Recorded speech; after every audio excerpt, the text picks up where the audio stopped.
What's up? How you guys doing tonight?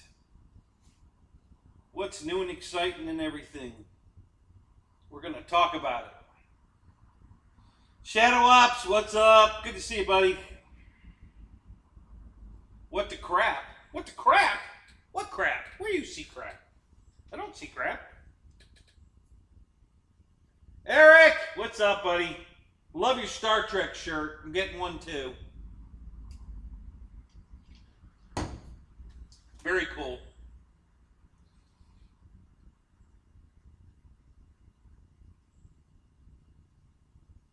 Barbara Kenny pissed the midgets off again? No, the midgets are still revolting.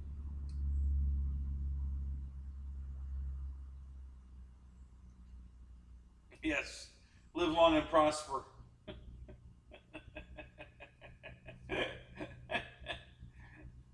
What's the other saying?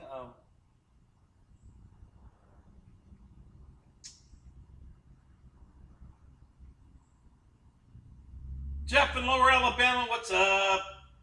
Good to see you, buddy. Check 6. How you doing, man? Good to see you.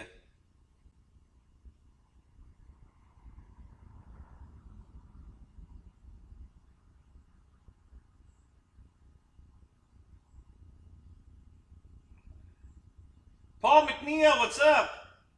Good to see you, man. Welcome, welcome, welcome. Who else is bouncing in? We'll see here.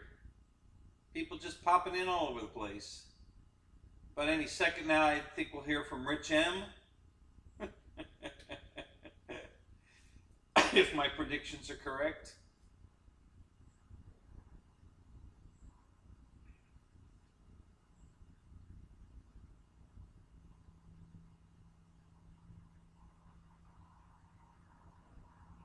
Rick and Roy, what's up? How you doing, buddy? Why is that flashing? What the hell is my keyboard doing that is flashing? Let me turn it off for a minute to see if it stops the flashing. Nope, it's me, not Rich. Oh, don't worry, Rich will be by any minute. Hey, JCB, what's up? Good to see you, man. So I usually draw blood working on cars skinny. Today I drew blood. Stop my parents' dog. What?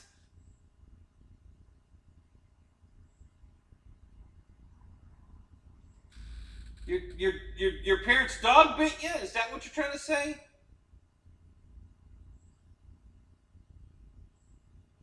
Mike Keller! Keller, what's up? How you doing, man?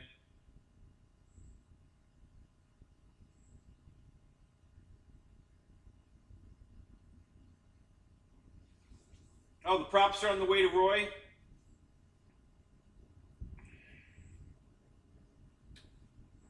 Okay, and why that popped up, I have no idea. See, there's something going on. I don't know. I turned the keyboard off, and it's getting commands from somewhere else. I don't know where.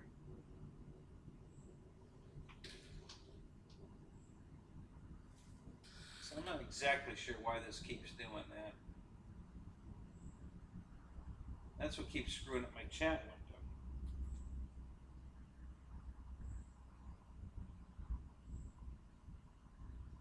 Fred! Barry Campbell, what's up? Good to see you guys. Welcome, welcome, welcome.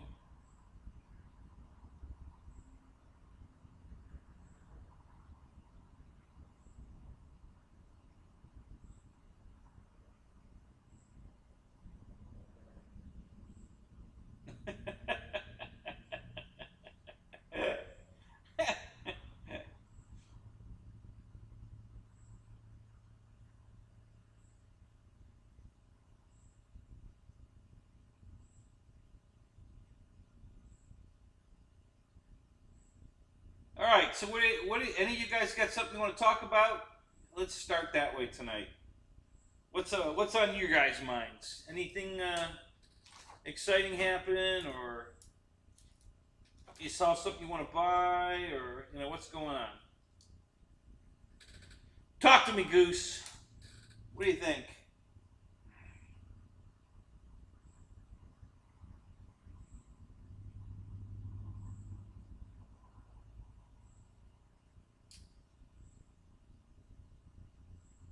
$12 in the room. We only got 4 likes. All right, come on, guys. Friendly reminder: hit that like button. Just saying. I always need a reminder, so I get it. It's I don't know why I can't remember to do that, but I never do. Yeah, I love the FJ2, buddy. Nicely done. Did you see my buddy Lewis, who's I Can't Fly, if he pops in here, when he turned a F-86 into an FJ2 Fury? He painted it the dark blue like you want to do. God, that came out beautiful. What a gorgeous airplane. I love what he did to that. That was really cool. It really is cool. That was beautiful.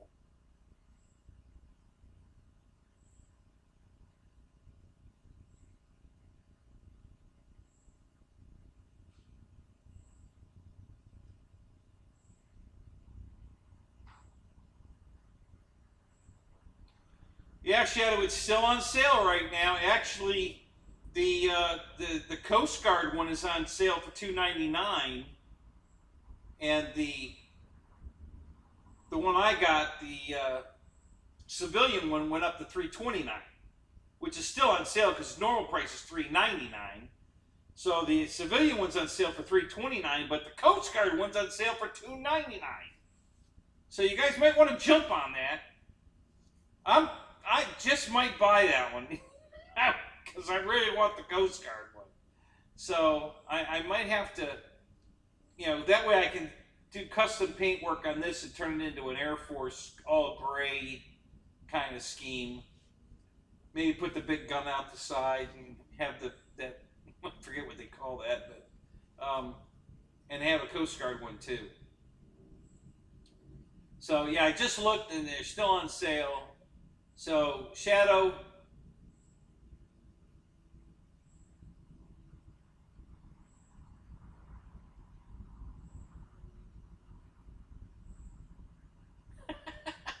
you're going to buy my civilian one?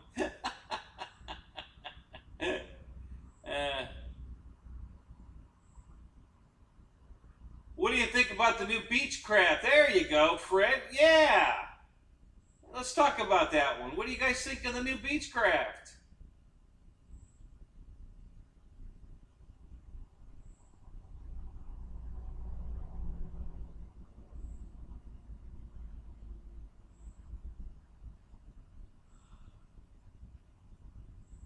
Well, you start, Fred. What do you think?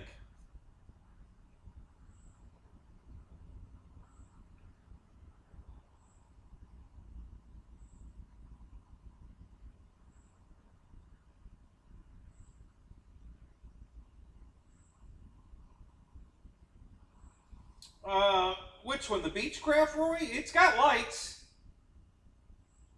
According to Ryan, I watched Ryan's video. He says it's got lights, so it's got lights. I don't know why. What do you think's wrong with the landing gear? I mean, they're not oleos, but I don't know. I mean, depending on the tire that's on it, you really don't need those. It's actually $450 if you want the bind and fly. $420 plug and play, $450 bind and fly. So, Matt M, there he is. Waiting on your dad. I don't know where your dad is. Yeah, Horizon finally did something. Yeah, right. They finally did something. That's more than Motion, because Motion ain't done nothing. But it's another pre-order, so I'm not impressed. These guys keep wanting to do pre-orders. I don't, I'll never do that again.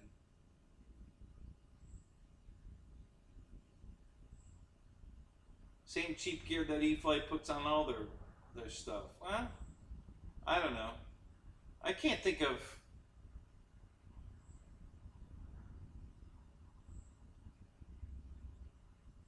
I really haven't had a lot of gear issues with my E-flite stuff. No more than my FMS stuff, which is rare, but yeah, once in a while. There you are, Rich. Yeah, I knew you were here. You're incognito.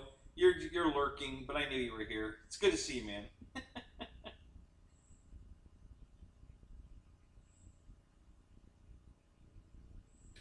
What's that? Motion's releasing a new 64 millimeter bigger EDF. Bigger what EDF? It ain't very big if it's a 64 millimeter. What the hell is that thing?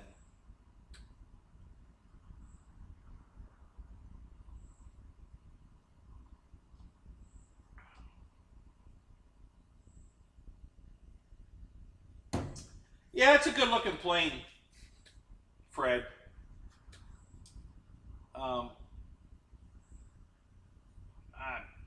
Personally, I don't like the price, but yeah, it's pretty. It looks good.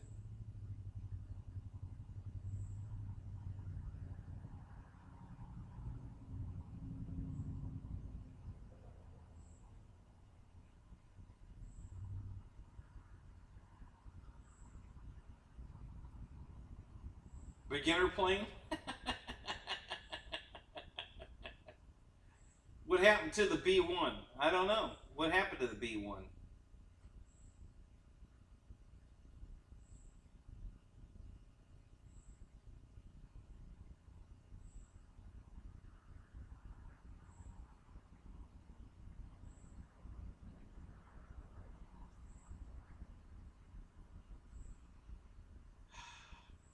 Hey, Paul, good to see you, man. How you doing tonight? It's already Friday in New Zealand. Yeah, but yeah, that it's you're coming into summer too, right? We're leaving summer. You're coming into summer, so you're just getting over winter, I guess, right?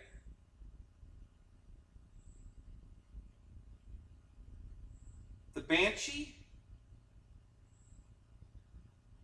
Is somebody making a Banshee other than the one that Colin used to fly? What's going on with the Banshee? Roach Coach, what's up? Good to see you, man. Here's the free wing EDF. Okay, so Fred, I'm sure this link will not work, but I will try it again just to see. But I bet it doesn't work. These links never work on my machine. So we'll see if that opens.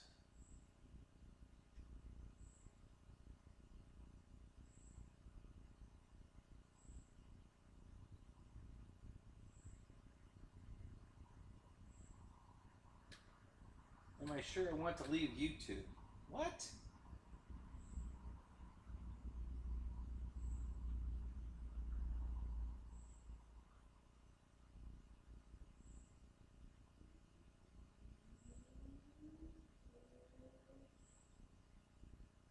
Okay, so that link didn't work.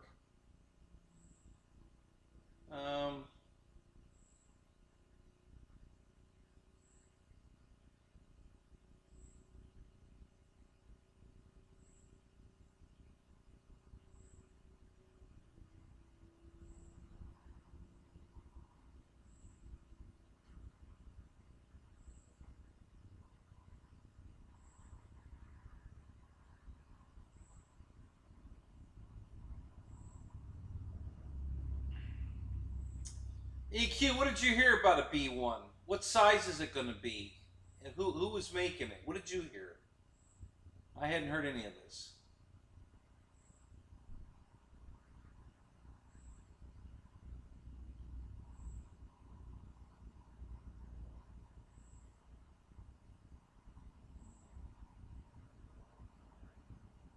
It's basically a 64mm Avanti. Okay. And who's putting that out? The new 64mm?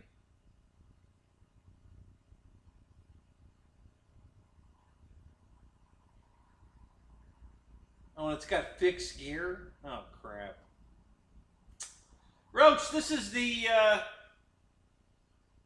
I backed up a little. This is the Yak 11 from Hobby King. On sale right now for $299. 1450mm. Flaps, lights, retracts. They're split flaps, by the way. Everything plugs in. One of my plugins was bad. I had to bypass, but it's supposed to be plug-in. And yeah, really nice airplane, guys. I can't wait to fly it. I got to find the prop still. I don't know where they put the prop. I think I took it in the house to balance it, but I don't know where I put it. So it's temporarily MIA. So we gotta look around and see if I can find the damn thing. But other than that, the only thing I gotta screw the prop hub on, and it should be laying on the table right here somewhere, but I don't see it. Oh yeah, here it is. Yeah. So the prop hub's here. It bolts to the front of the motor. I just haven't put that on yet. But yeah, I gotta find the prop so I can balance it and put it on here and we can go fly it. It's ready to fly. I got the radio installed. We did all that last week live on the show. And tonight we're gonna work on the C-130. I'm gonna move this off the table here in a minute and we're gonna put the C-130 up here. And I'm gonna hook up the ailerons and then the flaps, and I think the elevator and rudder have to be hooked up too. And the radio's already installed in that as well. So it's ready to go. We just gotta make final adjustments on the control linkages, pop them in, and then pop the props on. The props for that are laying here somewhere too. I think. Because I don't think I don't know if I can balance these props. They're pretty small. So we'll have to see. I'm not sure if I can balance those or not. I probably can. The problem with them is the nose cone is part of the propeller. You know, it's all molded one piece. And I don't know how I'm going to get that on a prop balancer with that spinner cone on the front of it. So we'll have to play with that and see what we can make work. I'm not sure how that's going to work out. So John Graham, what's up? Good to see you, man.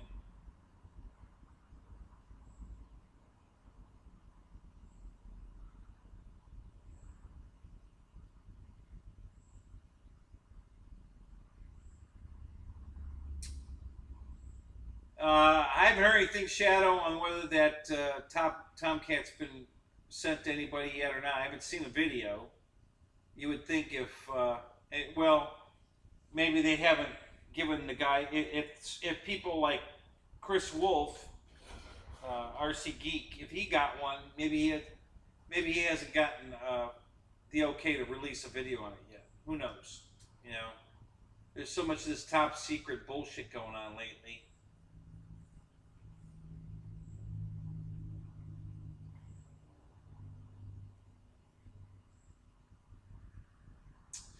Oh, EQ, you're gonna get the B-17?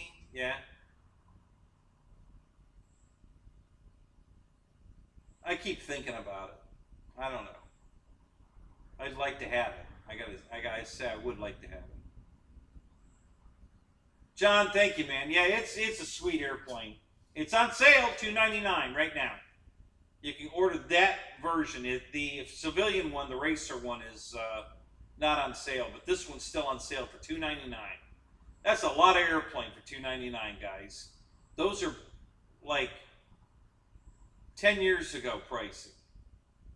$299 for a 1450 size airplane. So that's pretty amazing.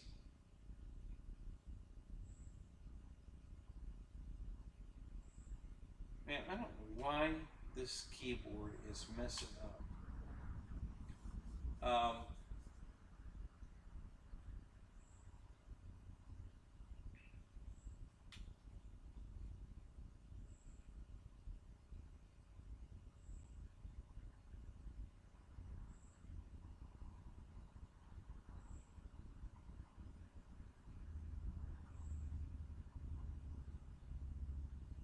What's rocket science to me? What did Fred say this? It's rocket science. Oh, God, you guys are hilarious.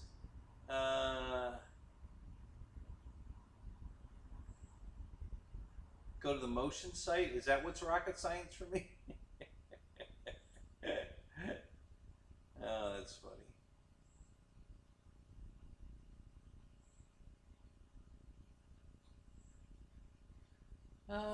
Let's see, what else? Yeah, I'm trying to get caught up. I backed up, so I missed some stuff, and I'm just trying to get caught back up.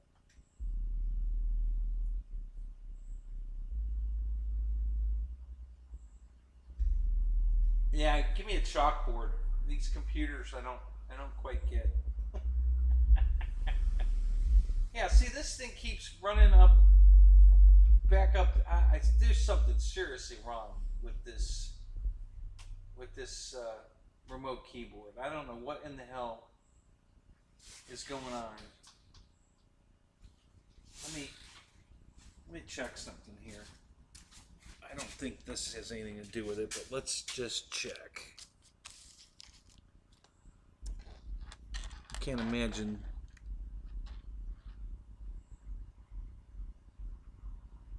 this having anything to do with anything, but let's I've got some screws sitting on the laptop on the mouse pad, but they're not touching each other or anything, so I can't imagine that's got anything to do with it, but we'll try it and see. All right.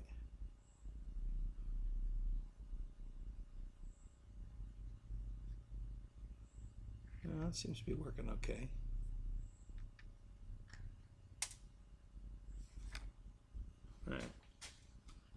All right, so let's try this again. Yeah, it keeps jumping up into that right corner. I don't know why it keeps jumping up there.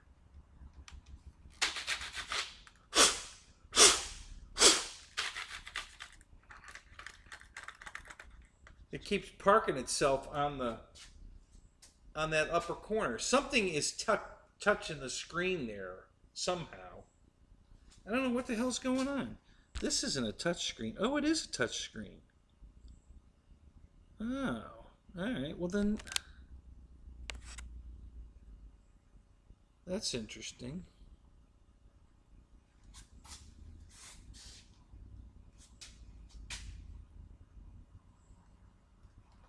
I didn't know that computer was a touch screen. Actually, I think I said that the last time I figured it out. Now, see, now that just jumped over there, and now it went full screen. Yeah, this is going to screw up the chat window again. Sure as shit, I'll bet.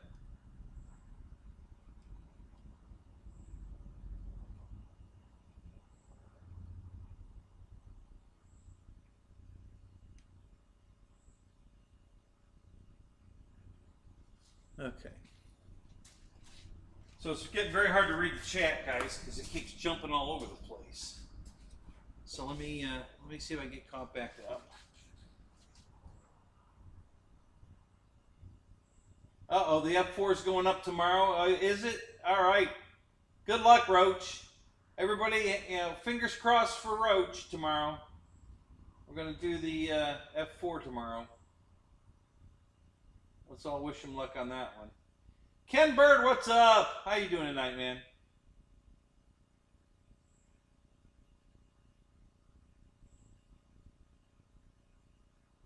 Going to mow the lawn, Paul. Yeah, I did that Tuesday.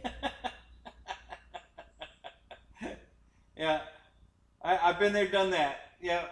All right, we'll catch you later. Thanks for stopping in, man.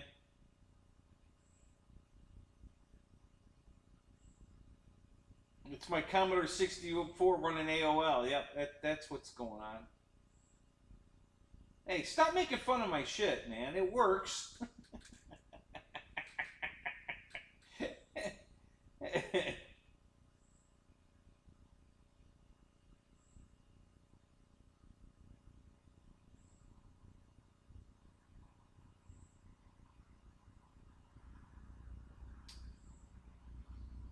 Might be small, but 4-engine. Which one are you talking about, Eric? The B-17? Nah, which one are you talking about?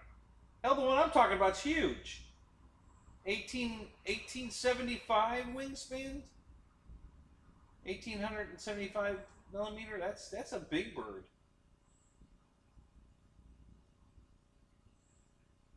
May the 4S be with you.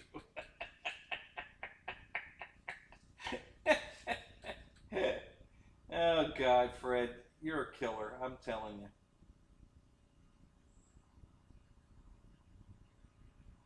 Yeah, no, the F4 prop is definitely not going to fit in.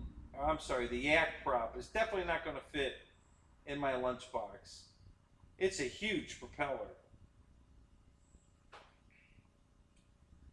I think it's 15-inch. I forget the pitch, but I think it's a 15-inch propeller. So it's a big son of a bitch.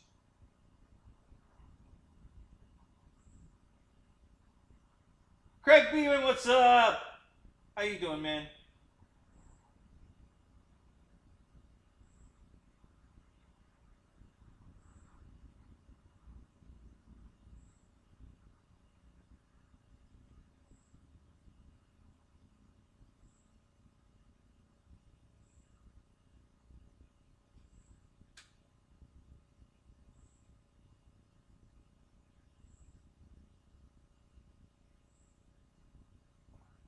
Okay, let's see.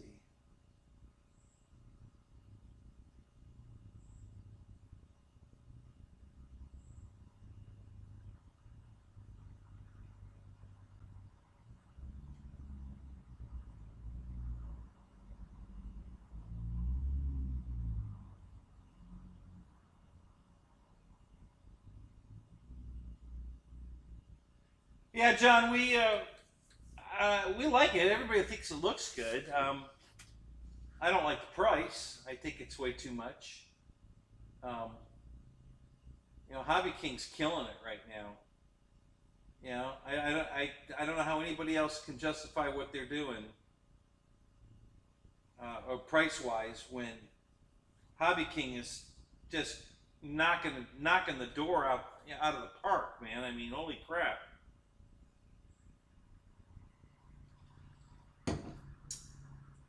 So they've got like 6 different birds, 1700 size, twin engine, 4-engine, single engine, all for $299 right now. They got 5 or 6 different birds right now on sale for $299. This is the smallest one at $1450. The rest of them are 1600, 1700, 1800, 2-engine, 4-engine, and they're all $299 right now. So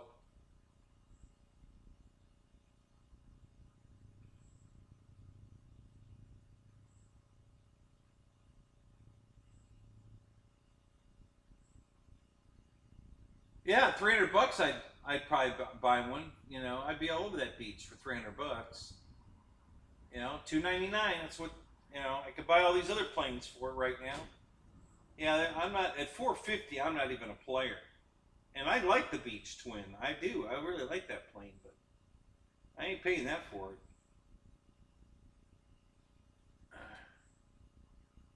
See, it's they're trying to put a price on all that smart technology they put in it, and I don't need their smart technology.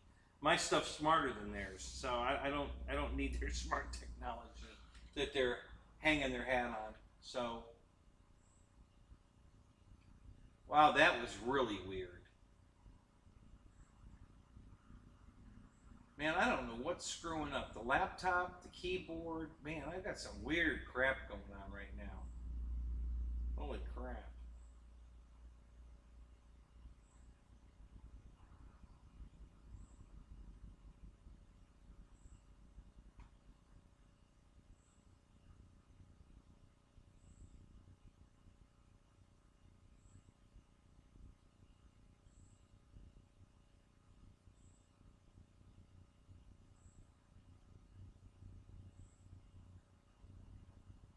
Yeah, I'd pay $300 for it. I ain't gonna pay $450 for it, but I'd pay $300 for it. It's only 1500 millimeter, guys. You know, it's 1500 millimeter. It's got detachable wings. So does the King Air, the King Twin from Hobby King, is 1700 millimeter twin, detachable wings. You know, wing tips. And it's on sale for $299. So, yeah, $450. No, not a player at $450.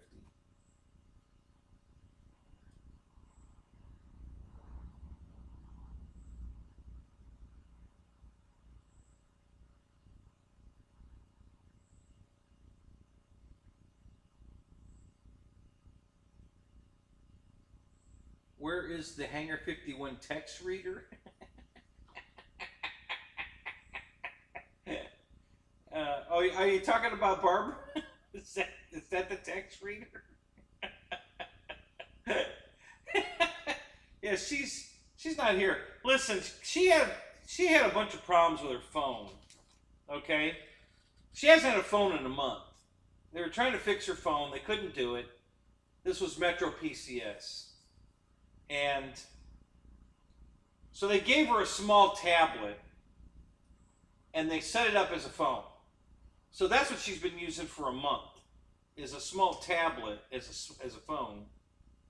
And then they shut that off because, I don't know, she couldn't pay her bill with the tablet for some reason. I don't know all the logistics of it. But anyway, so we called Tuesday night.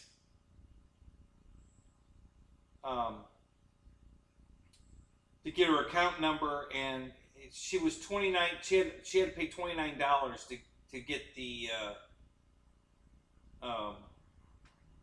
You know, they put her stuff on hold. You know, what do they call that? You know, whatever. Anyway, she had to pay $29, so she paid the $29. That put her back current. Everything was fine, and she got her account number, and we called Cricket and ordered a new phone, free phone, and ported her number over to it. And I thought she might have got the phone today, but I sent her a text message and I didn't get anything back. So maybe she didn't get the phone. I would have thought she would have got it today. But, yeah, so she has no way to contact me. She doesn't have a computer at the house. She doesn't have internet at the house. She doesn't have... and if they ported her number over to the new phone and it's en route, then her old number through Metro isn't going to work. So she's kind of in limbo right now.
+7C in the morning? Holy crap. That's kind of cold, isn't it? I'm not a Celsius calculator, but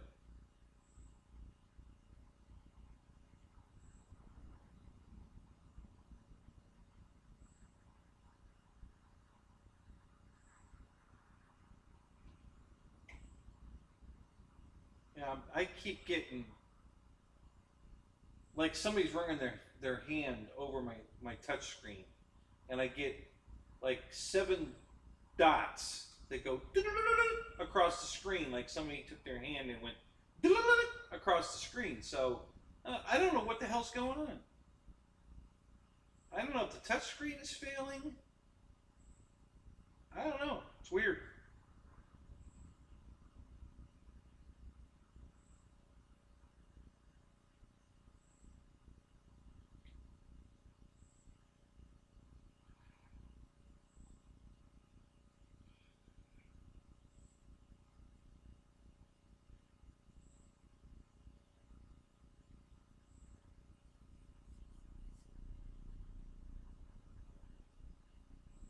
No, I'll be honest, Roy, I haven't looked.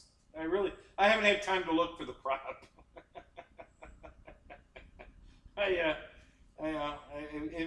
To being honest, I just haven't looked.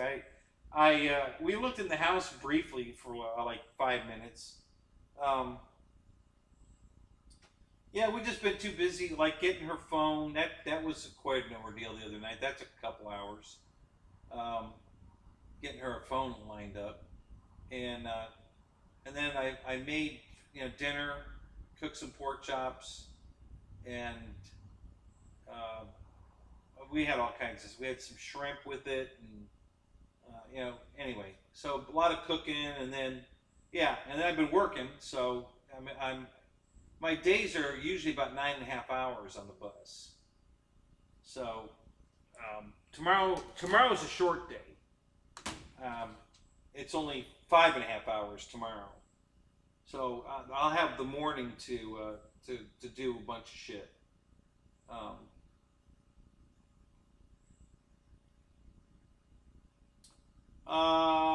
This is a 6S bird. I think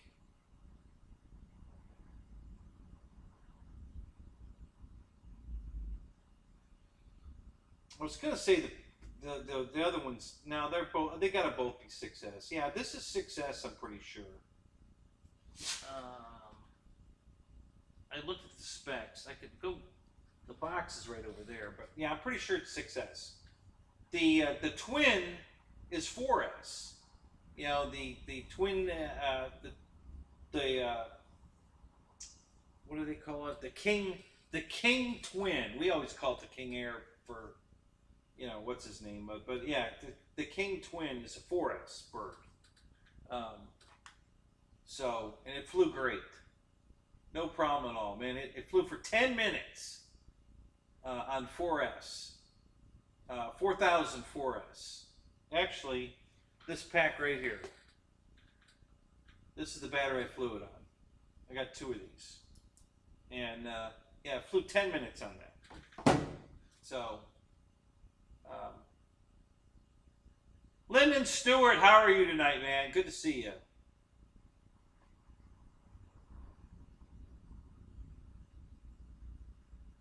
It's this Lyndon again. It's the Yak 11 from Hobby King. Obviously it's a Russian bird. It's 6-channel, flaps, retracts, lights.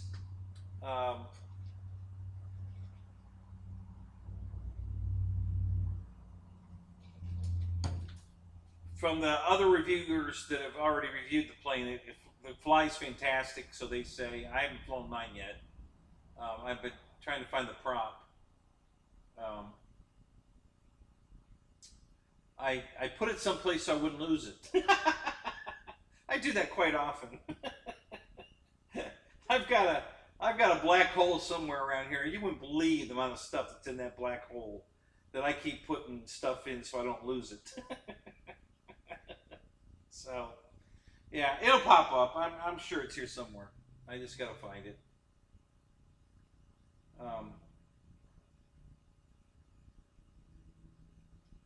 Yeah, that's what I'd wait for too, Matt. Although, well, it's Horizon. It's not motion, so it might go on sale. Actually, yeah, yeah. I'll wait till they actually have them, not pre-order, and then I'll wait that they can't sell them. And then they'll throw a free battery in it with it or something. They'll start off with a free hat. Then they'll throw a free battery in it. Or maybe they'll knock $100 off, and then their last resort will be the free battery. They'll throw a free battery at it to see if they can get you to buy them. So I kind of think that's the way that one's going to go. I don't think they're at $450. I don't think anybody's going to buy it. Well, some guys will, but I don't think they're going to have killer sales on it at $450.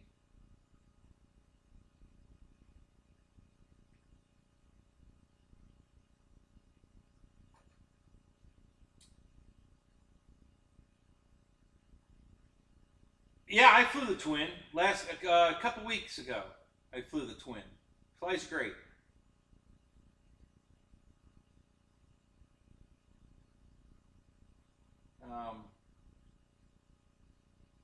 Yeah, flew 10 minutes on a 4,000 pack Linden, and 4,000. This is a 100C battery, but it's a 4,000 4-cell, and the plane flies great. Beautiful in the air. Really looks nice. Super easy to land.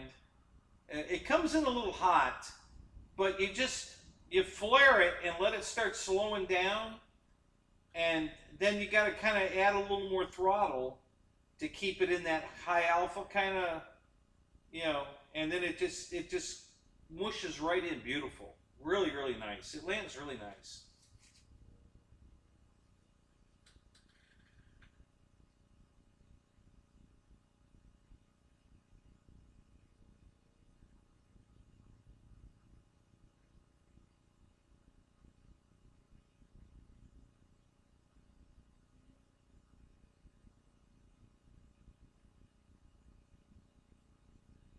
What radio is that, Shadow? What are you talking about? What kind of radio are you flying?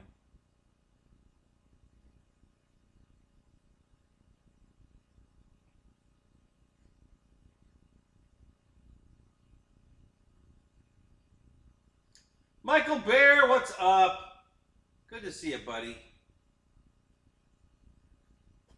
Yeah, Michael, you need to go get some dollar board and build you a yak out of foam board. Call John. Maybe he'll make one. Maybe he'll make a kit for you. I meant to watch their F4 video the other day, and I didn't get a chance to watch it. But I really wanted to watch their F4 video. See how that went. So I'll get to it. Near the bugs? What's near the bug zapper? What? Huh?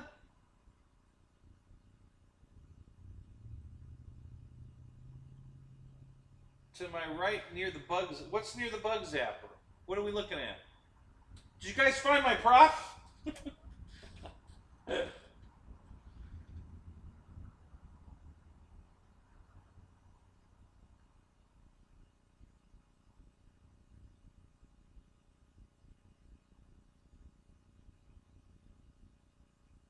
Your beat up Tyrannus Plus is your backup radio, and your QX7, you're waiting on parts. What the hell did you do to these radios? Other than breaking a switch off on my Tyrannus a couple of times, I've never had to fix anything in these radios. What the hell are you doing to these things, Shadow?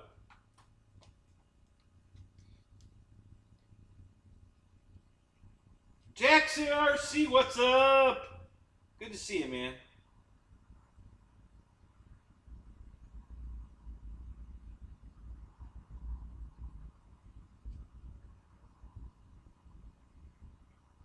You haven't seen my baseball. What do you guys are talking about my bug zapper. What's over by my bug zapper you want to know about? Because the prop ain't there.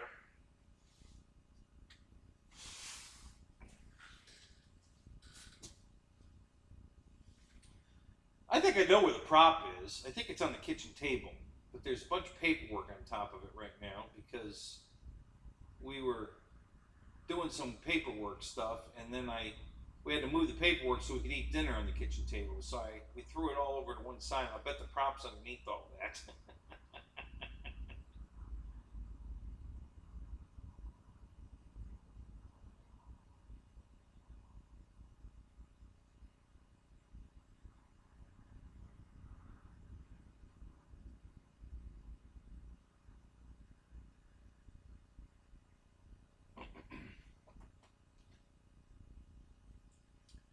See, the computer's going nuts again. It just brought up a window. It slid the whole chat thing to the side.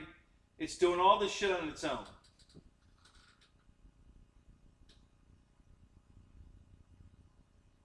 Now it's trying to open Firefox. I don't know why. Yeah, it's just going bananas. I don't know what the hell.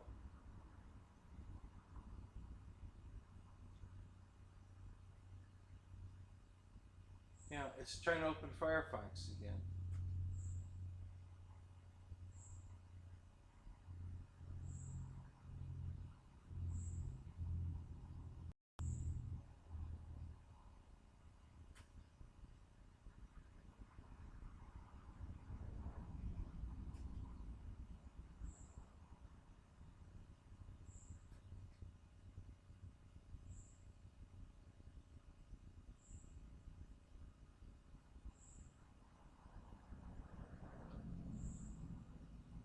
Huh.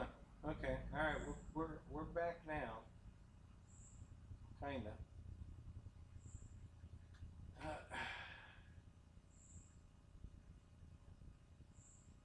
Yes, John. I know the prop belongs on the airplane. You're absolutely right. As soon as I find it, I'm gonna put it on it. I gotta balance it first, and then I'm gonna put it on it. You know, I got the prop hub right here. I got the spinner right here.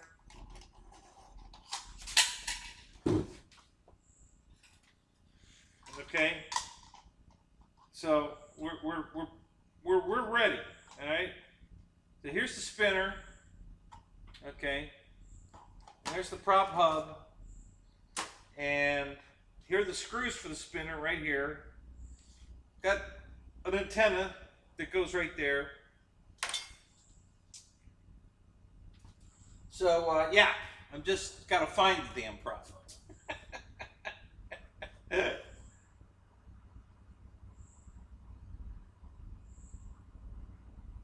Yeah, instead of losing my marbles, I'm losing my prop. Yeah.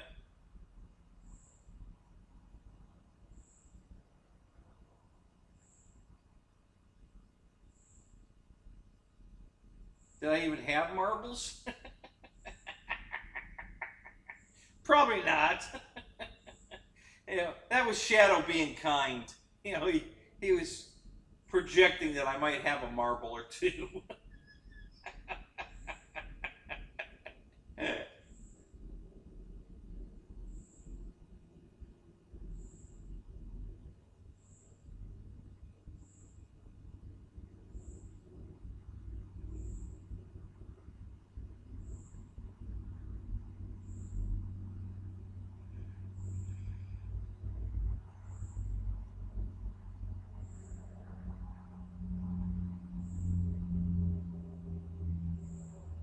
All right, Craig Beaven. Hey, buddy. Have a good night. Thanks for coming by. It's good to see you, man.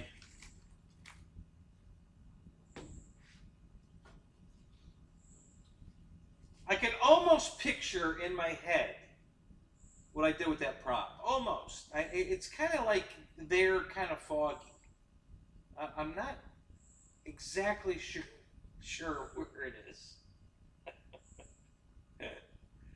Yeah, well, I bought the new TV. We were farting around with that, you know, setting that up and watching stuff on it. And so that was a distraction too. Had a lot going on, you know, between work and her getting a new phone and I think we went. Did we go out to dinner one night? I think we might have gone out to dinner one night. I cooked steak 2 nights and pork chops one night. So yeah, just, you know.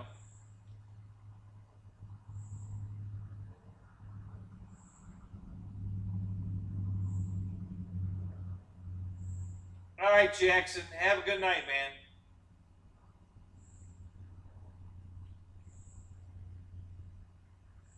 So yeah, I have a morning. I have to get up at 4 a.m. on Tuesday morning because I have to drive the bus in the morning on Tuesday. So thank God I don't do anything on Monday. Monday's my day off.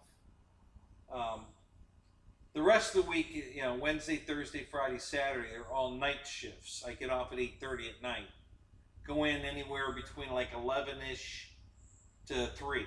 And I depending on what day it is, I go in anywhere from 11 to 3, and uh,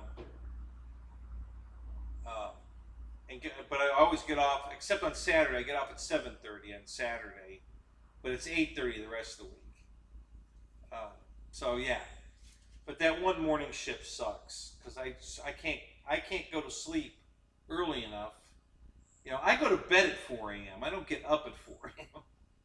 You know, I'm done watching all my late night shows at 4 a.m. and that's when I generally turn in. So, you know, this having to get up at 4 a.m. sucks because I just can't get any sleep. I just cannot go to sleep. So,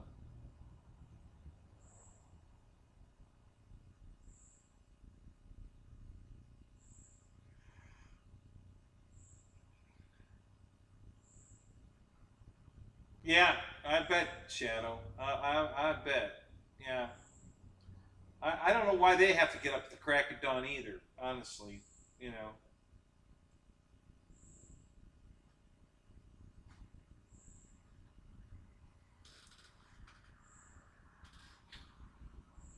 I guess they think they're going to catch the enemy with their pants down at 4 a.m. I don't know. I have, I have no clue. Just doesn't make a whole lot of sense.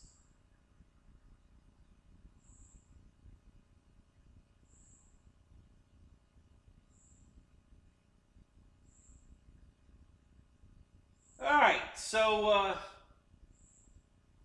anything else new and exciting? I think the only plane release was the Beechcraft, and nobody seems too excited about it. So, um,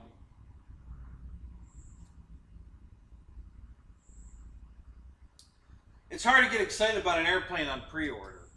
To be honest, you know, this pre-order crap they're doing. You would have thought they'd learned their lesson with Draco. That the pre-order thing nobody likes. So I'm kind of surprised they're still trying that.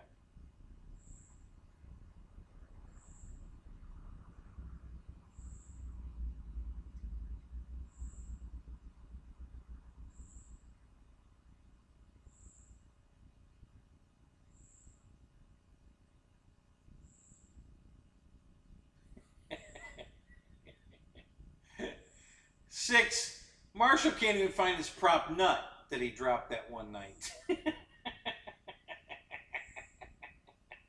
You know, he's still he's still looking for his prop nut. I don't think he's gonna have be any help be finding my prop if he can't find his nut.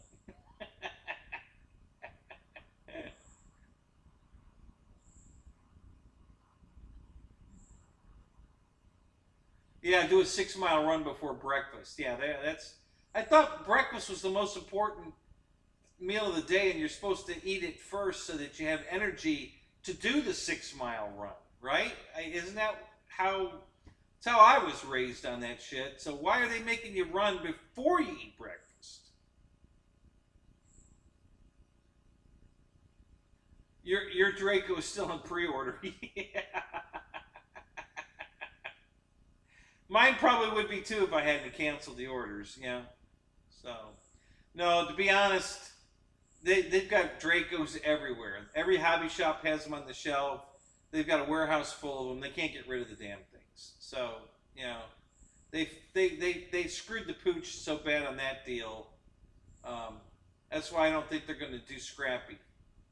I think they just blew the deal so bad on Draco that they don't want to take a risk and try it again with Scrappy. So I wouldn't anticipate Horizon doing a Scrappy. Maybe somebody else.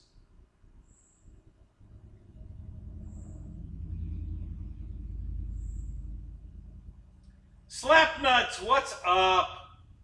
Good to see you, Spencer.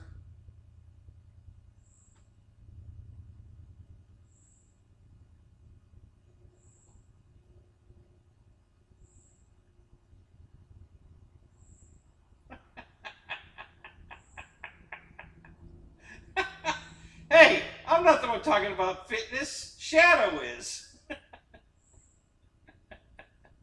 And Shadow's ass is bigger than mine.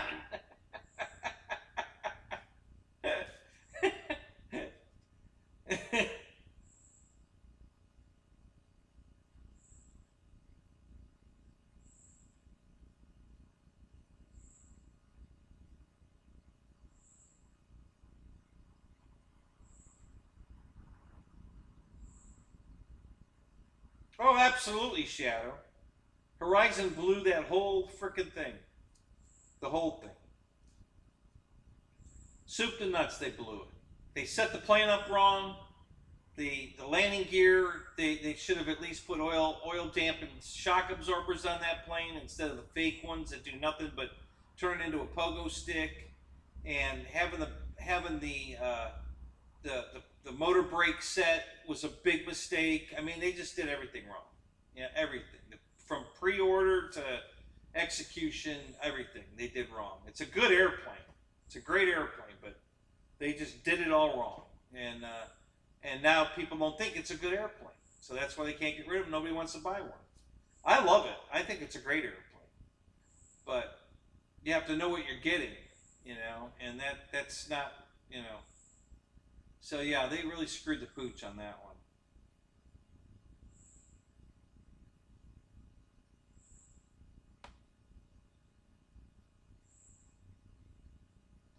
Right, John. You know, even though Scrappy's a very unique Cub, it's still basically a Cub. You know, and you know, it doesn't have a Cub motor in it. It's got a way bigger wing than a normal Cub. To do it right, they'd have to put some kind of way to make the suspension lower and raised like the real one does, and it would be so. I just seriously doubt they're going to do it, because if they don't do everything like with the suspension and everything so that it'll do the same thing that the real one does, nobody's going to want it, and they don't want to do that because it's going to cost too much to add all that. So it's just a catch-22, and I think they're just going to avoid it like the plague. They're going to just say, nope, we did that once, didn't work out, we ain't going to try it again. So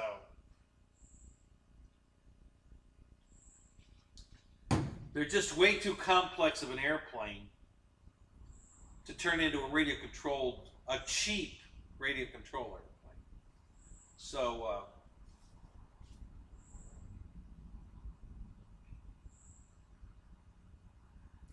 Tim, what's up? Yes, I agree. Enough with the pre-orders. Yeah, that, you know, and when they've got them in stock, we'll have this discussion again about whether we're buying them or not. But until then, it's vaporware as far as I'm concerned. You know, it's just vaporware because, you know, I ain't never gonna do another pre-order. Tim, what's up? Flying Times is in the house, guys.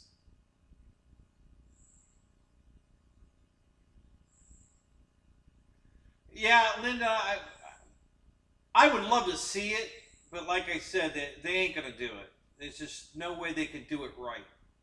And that's why they're not going to do it. Because if they do it wrong, nobody's going to buy it. If they do it right, it's going to be too expensive and nobody's going to buy it. So it's just not, I don't see it happening. I seriously doubt it will happen. And if it does happen, it's going to be a major flop just like Draco was. You know, I mean, they pre-sold like 15,000 Dracos, but I think 14,000 of them the orders were canceled because, you know, everybody canceled their order because they got tired of waiting for it, and you know, and then all the bad press it got about the landing gear crap that was not it was not accurate at all. But anyway, yeah. So the whole thing just fell apart, and it's a shame, but that's kind of what happened.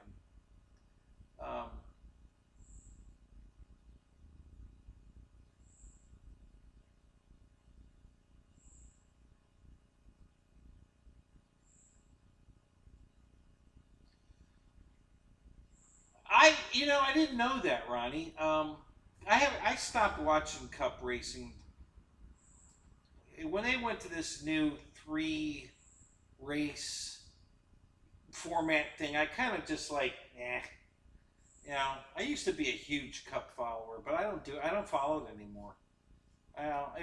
If I'm home and I'm flipping channels and I see a race, I'll stop and watch it. But I used to, make sure I was home and, or I recorded it and all. And now it's like, if I find it, if I stumble onto it, I'll watch it. But so Horizon sponsored the 38 car. Who drives the 38 car? I don't even know who drives the 38 car. I couldn't even tell you.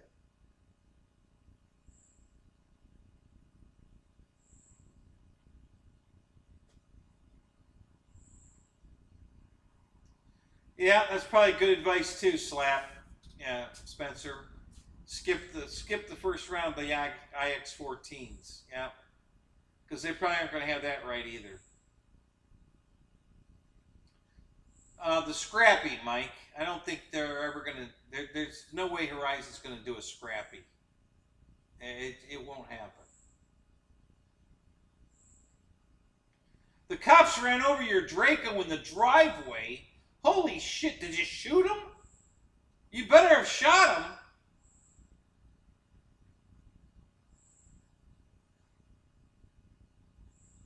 him. Yeah. Hang on a minute, Spencer. He's making up a story right now as we speak. He's trying to put one together.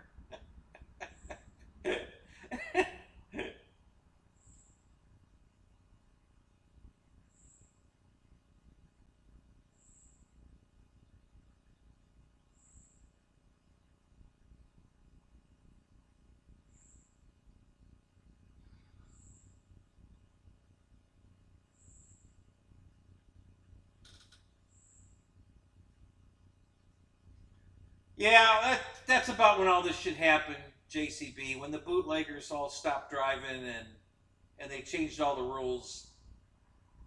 They can't even get bodies in the seats anymore. All the races used to be sold out.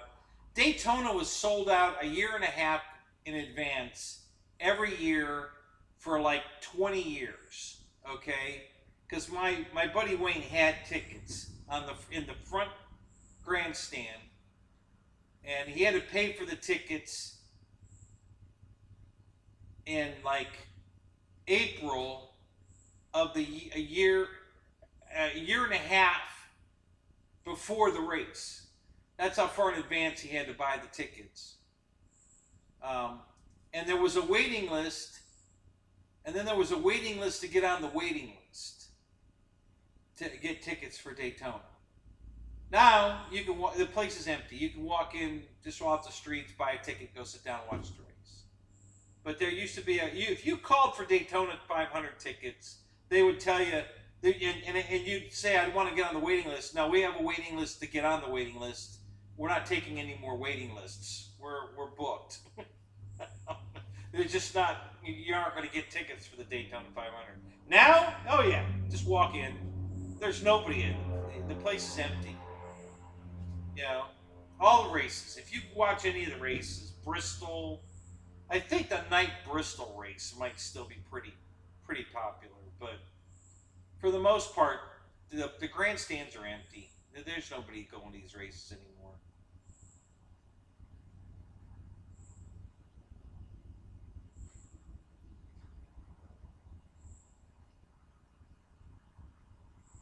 Yeah, who needs another Stoll plane? Yeah.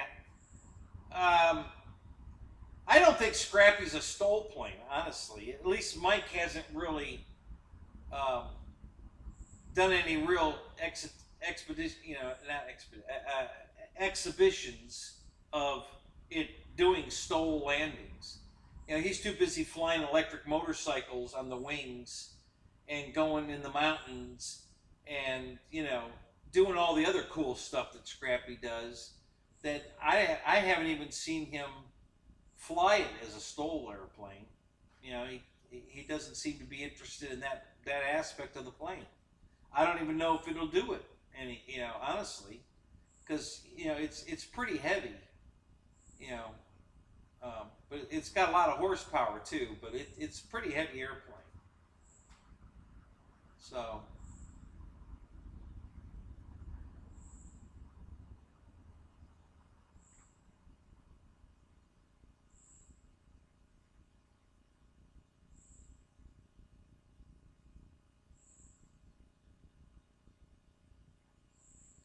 No kidding, JCB. That's pretty cool. That is pretty cool. Yeah, we need another Corsair or a Mustang. That's true.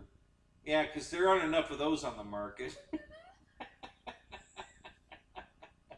Yeah, they should come out with a new version of a Corsair or a Mustang.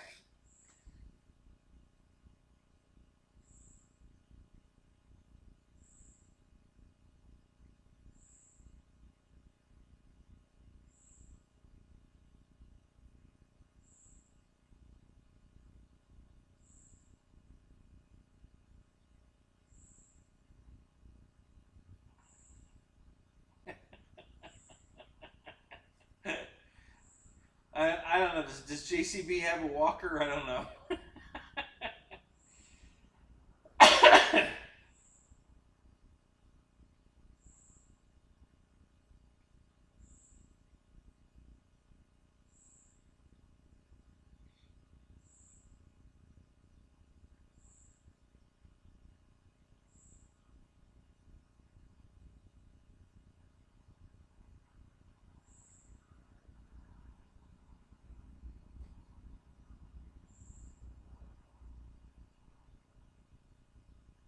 Well, he's done some videos, Roy, but he's more focused on um, the fact that he can hang two motorcycles on it, fly up in the mountains, and then he can ride around on the bikes until they're dead, bring it back to the airplane, and charge them back up from the solar panels on the top of the wing.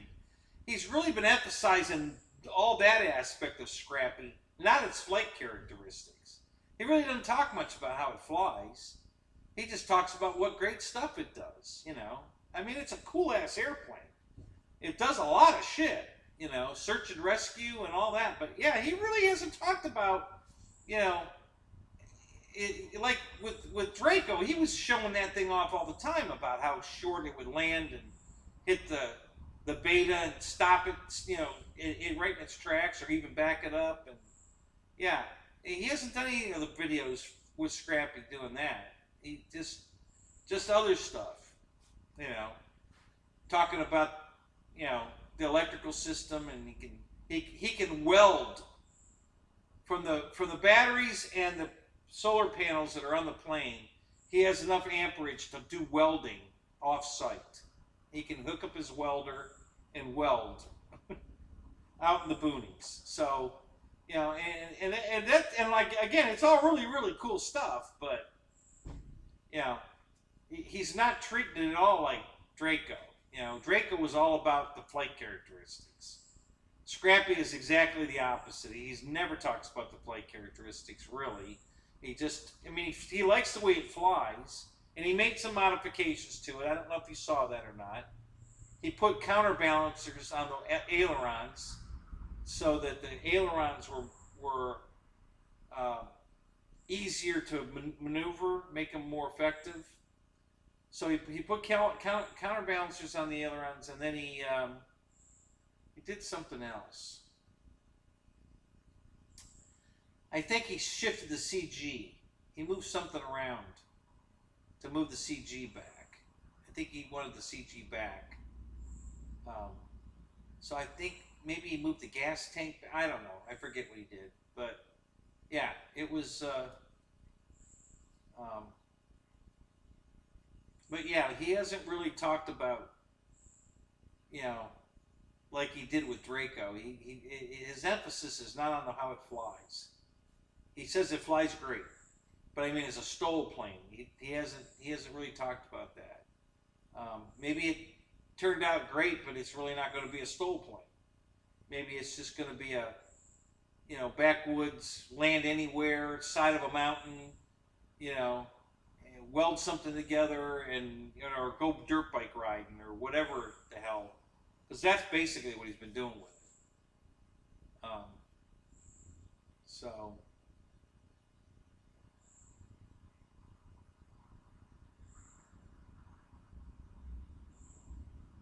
Oh, you did? No kidding. You saw a midget stripper, a midget hooker, a midget hooker.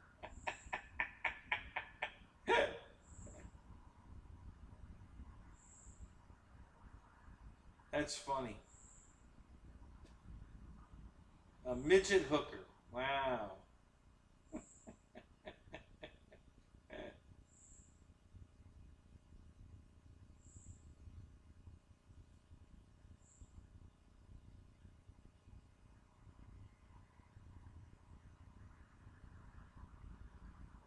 All right, so all the crazy crap that was going on with the computer has stopped.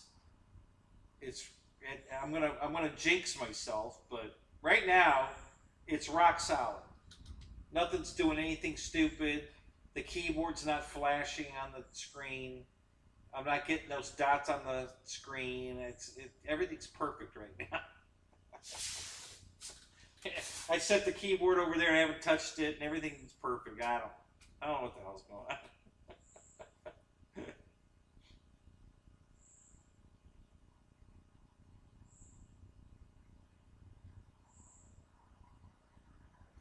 She only takes small bills.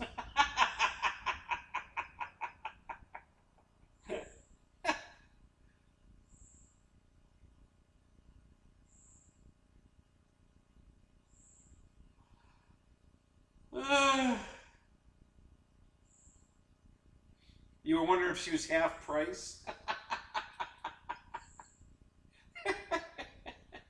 Probably not. You know, basically everything as it gets smaller gets more expensive. Like generators and, you know, so yeah, she probably charges double. You know, that just seems how it goes. The smaller shit gets, the more expensive it gets. So, how'd you look, Roy? Were you tempted?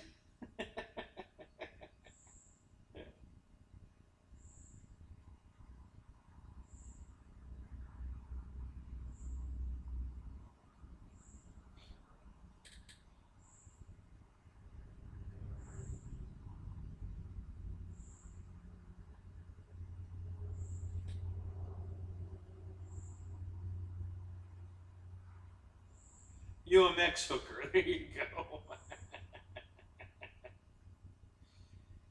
Yeah, we'll have to send Dave Marshall's UMX dogs over there so she can walk the dogs and look proportional.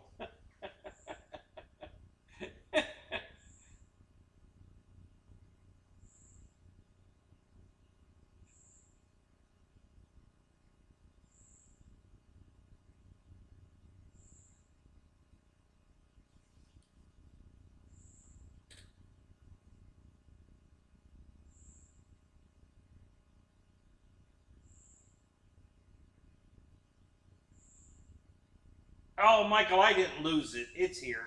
I'll find it. I'm not going to order another one. It's here.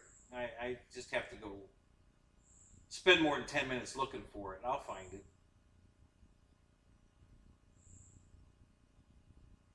There were better looking ones, yeah, I'll bet. um, yeah, I'm probably going to the field Sunday. Barbara wants to go Sunday, so hopefully I'll find it before then, get it balancing so we can fly this and the twin again. And if I stop bullshitting with you guys long enough to work on the C-130, I can hook up the control surfaces and probably fly that Sunday as well. So maybe we'll take those 3 planes Sunday to go fly. And maybe I'll throw a jet in the car too. I know Lewis and Tony would like that if they come out. They'll be. I don't know what's going on. I guess the gas prices are just killing everybody because last Sunday when I was at the field, there really wasn't anybody there. Not last Sunday, 2 Sundays ago, and even Tony and Lewis aren't flying much. Um, yeah, it just, I don't know. Well, it's really hot right now. I know that everybody's dying with the heat. You know, it was 102 in my, my car said it was 102 outside uh, when I got in my car to go to work. And I had to go in early today because we had a safety meeting.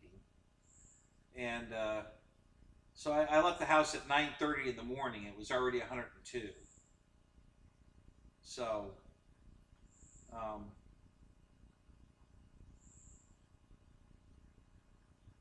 it's been cooling off at night, though. It's very cool out right now. You know, my house is, the air conditioner's barely running at all to keep it at 78 degrees. Because I think it's about 70. It's very cold out here. I mean, all right, it's not cold out here. Let's not get crazy. But it's very cool out here. There's no heat in the garage tonight at all. It's super comfortable out here. It's cool. You know, not cold, but it's cool out here. So I'm betting it's in the 70s out here tonight. It's a very nice night out in the garage. Not sweating, don't have the fan on, don't need the fan on. You know, it's just a really, really nice night out here tonight.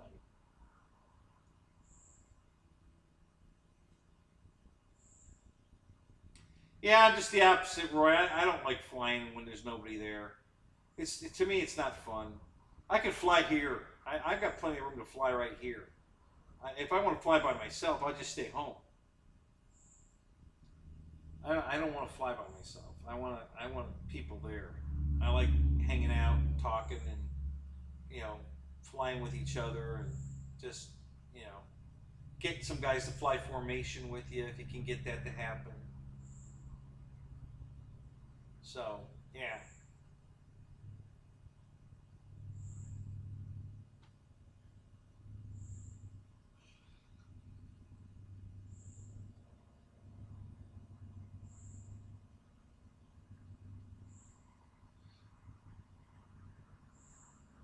Boy, it was raining today. Holy crap. It poured all day. I mean, like I said, we were at the safety meeting at 9:30. Started at 10. I had to get up at 9 or leave the house at 9:30. The meeting went from 10 to about 11:15. And then I had to get on the bus at 11:55. And from the moment I got on the bus, it was raining. It started off a nice soft rain when I got on the bus, and then it just turned into a gully washer, and it rained like that for the next 6 hours of that heavy, because I made 3 of my 4 cycles in heavy, heavy rain. Nobody was riding the bus. The bus was empty most of the day. And then right at the end, my last trip, it stopped raining. The sun didn't come out, but it stopped raining. The skies cleared up some. There were still clouds. The sun was behind the clouds, but it stopped raining. Everything started drying up, and had a couple of riders. But yeah, it was a pretty dull day today. Um,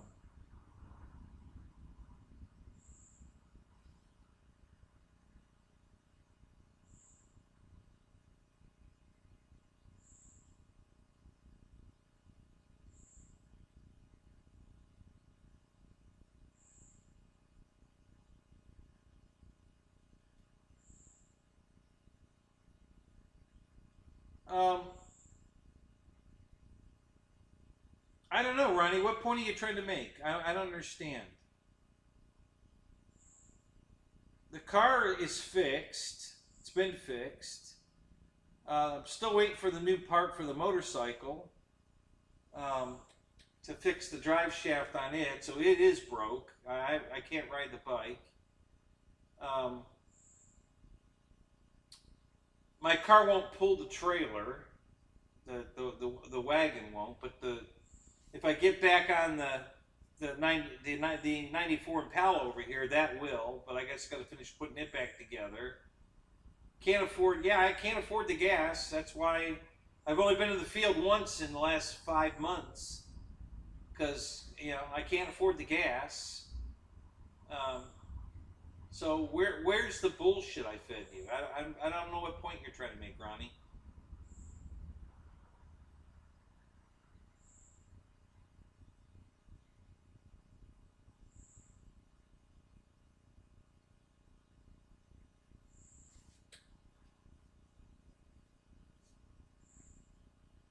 So Mike Bird's in the house. What's up, buddy? Motorcycle. Oh, the motorcycle trailer. Yeah, I haven't even worked on it. Haven't had time to work on it. Yep, it's still sitting right there. Can't pull it right now anyway. The motorcycle's broke. So pointless to fix the trailer or finish building the trailer because the motorcycle's broke. So I can't pull the trailer anyway. But I haven't been working on it. So yeah, just too much other stuff going on right now. Gas prices came down a little bit, so it wasn't quite as horrible. Brian, what's up?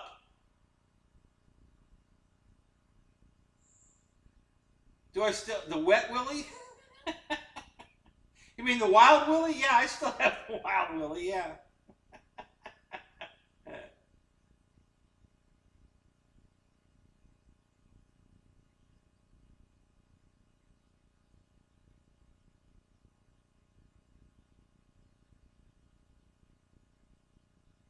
Actually, I took, when Barbara and I went to the field 2 weeks ago, I took Wild Willie and Gravedigger with me and ran them around. She thought Wild Willie was pretty funny because it just wheelies, so she was laughing at that one. Now I started chasing. Ron had his little. He's got these little dogs, and they come over to see me. So, and then I think it was Chihuahua, the one, and he started running off. So I took Gravedigger and I started chasing him. He's running around, and then he'd stop. If I stopped, he stopped. Like, are you gonna chase me? And then I'd go after him again. So he was having fun. He wasn't afraid of it. He was just playing with it. It was pretty funny. So Ron was laughing. His wife was laughing because I'm chasing their dogs around. But yeah, that was some fun.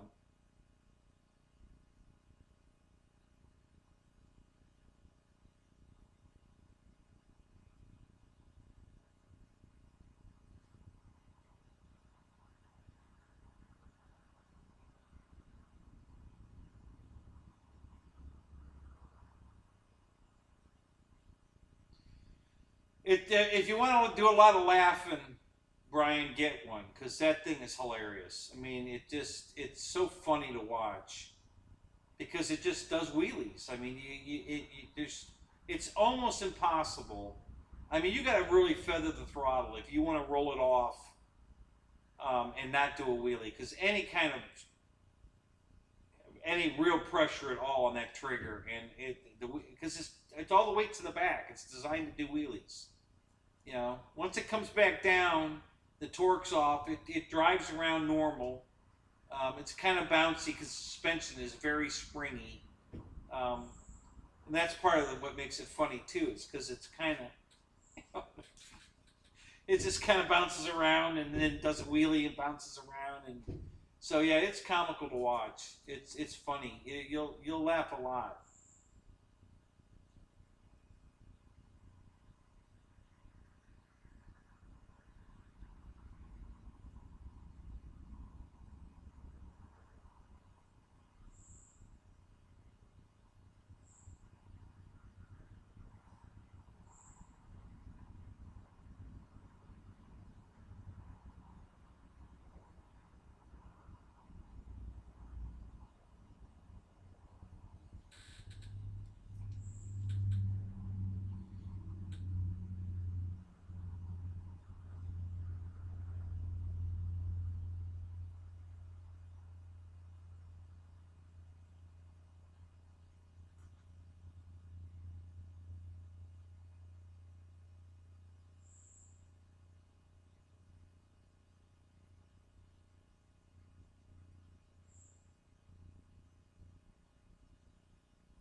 Yeah, Michael, but what fun would that be?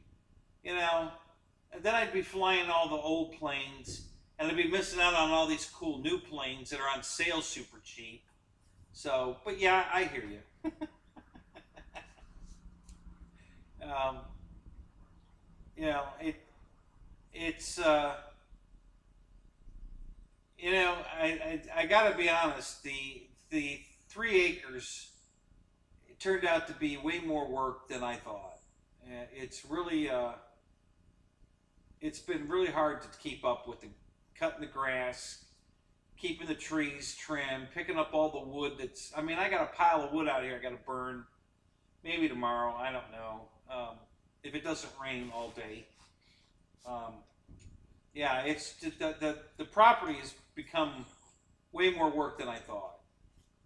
Um, the winter time's not bad because grass stops growing. Still have tree branches falling out, and I got to cut down trees and burn them. But at least I don't have to cut grass all the time.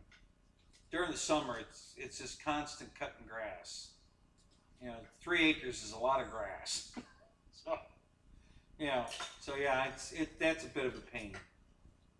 Um, but you know, nobody's flying. I mean, I don't hear from Lewis or Tony that, hey, we're going to the field today. You know, meet us out there. A couple of times they've invited me out on a Saturday, but I have to work Saturdays, so that's no good. But I haven't heard from them on a Sunday, so yeah. It wouldn't totally stop me from flying, and like I said, we're probably going to go. Barbara wants to go this Sunday, so we'll probably go Sunday. Um, yeah, I would love to have an RC mower, Fred. It would take 5 times longer to mow the grass with it. Well, I guess I could make a full-size RC mower. Um, yeah, I don't know. I honestly don't think I would enjoy cutting the grass anymore, riding on it or just driving it around. I don't like cutting grass. It's just not one of my favorite things to do. I gotta tell you. You know, I love this property. I really love this property, but man, it's a lot of work. And yeah, with all the other stuff I got going on, there's just not enough time. You know, something's got to give. And every week I fight with myself what I'm going to do. You know, like I was going to work on the Impala last Thursday, and that didn't happen. I forget what happened. That didn't happen. Something else happened. Um, yeah, brushless motors. There you go. Hey, the real mower goes about 11 miles an hour. I bet I could make an RC mower that go a lot faster.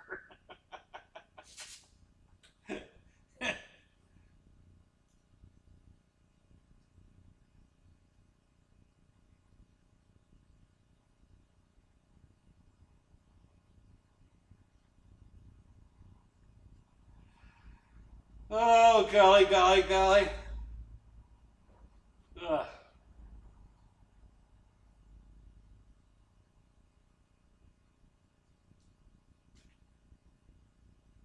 Yeah. What the hell was that sound?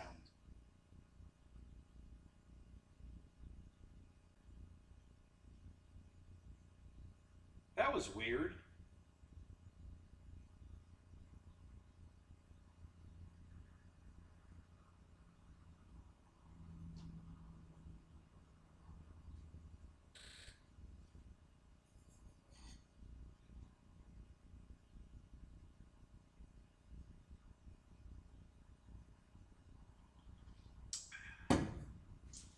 Oh, I'm sure Ronnie's still here lurking.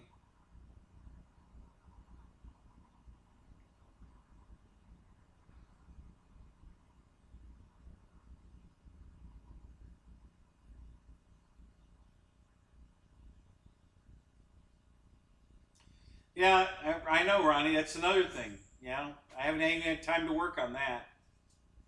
Now I don't have money to work on it because I was trying to save up for the truck, so I haven't been putting money into that. So I don't know. I don't know what I'm going to do there.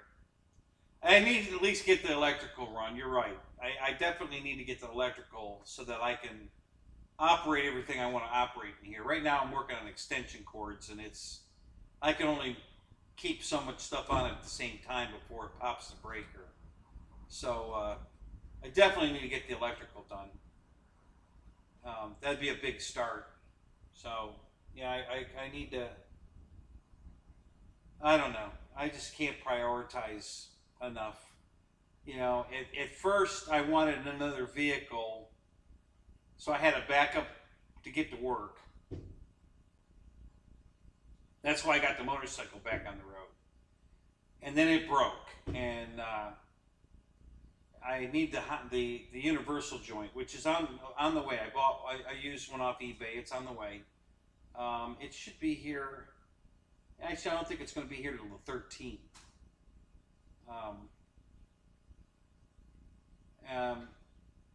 That's why I started to think I was going to jump on the Impala and get it on the road, because it's just, I just got to finish bolting it together. There's nothing to buy.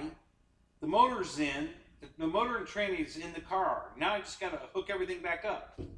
And honestly, I think I could do it in a day.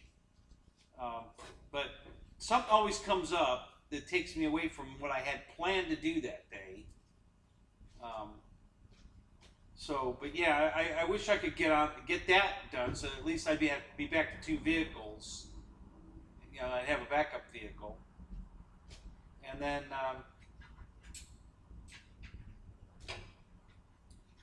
I need to get back. I want to get the apartment done so that I can clean this mess up, get everything organized inside the hobby room and because I've got furniture out here. Furniture in the house, it's got to come out here to go in the apartment, and yeah, it's just you know. Is EQ checking out? All right, buddy. Have a good night.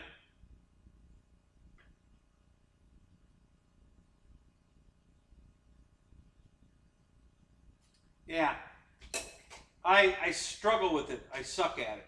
I'll just be honest. I suck at prioritizing and getting stuff done. It's got too much running around in my head, too much stuff to work on, and I just can't, you know, I suck at this.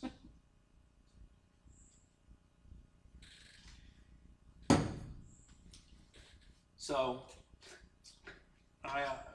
we'll get back to that eventually.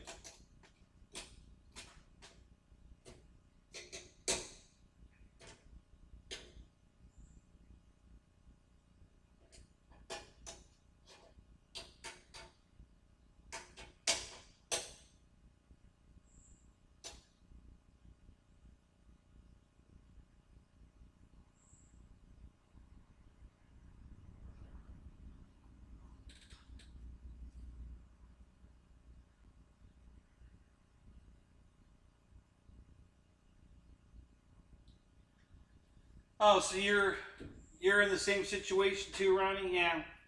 There just aren't enough hours in the day to get everything you've done, especially when I got so much going on between the airplanes, the cars, the motorcycles, the apartment, cleaning out the house, still working on that. Yeah, it just you know. You know, and I even pissed myself off kinda because that TV came on sale at Walmart, and I bought it, and then I went and checked my bank account, and I was $400 short, and I'm like, God damn it, where'd that go? Oh yeah, I bought a television. Fuck.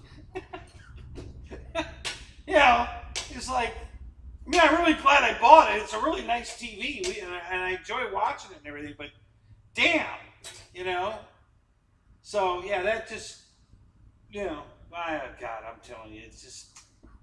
And Hobby King's got all these damn airplanes on sale, so, you know, I bought 3 of those. I want 2 more of them, but I'm not going to do it. I'm going to wait. I know I'm going to shoot myself in the leg for doing it. If I wait and miss out on these sales, I'm going to be pissed. I know it. Yeah, too many pokers in the fire. I know. Guys, you're preaching to the choir. I know. I just have to, you know,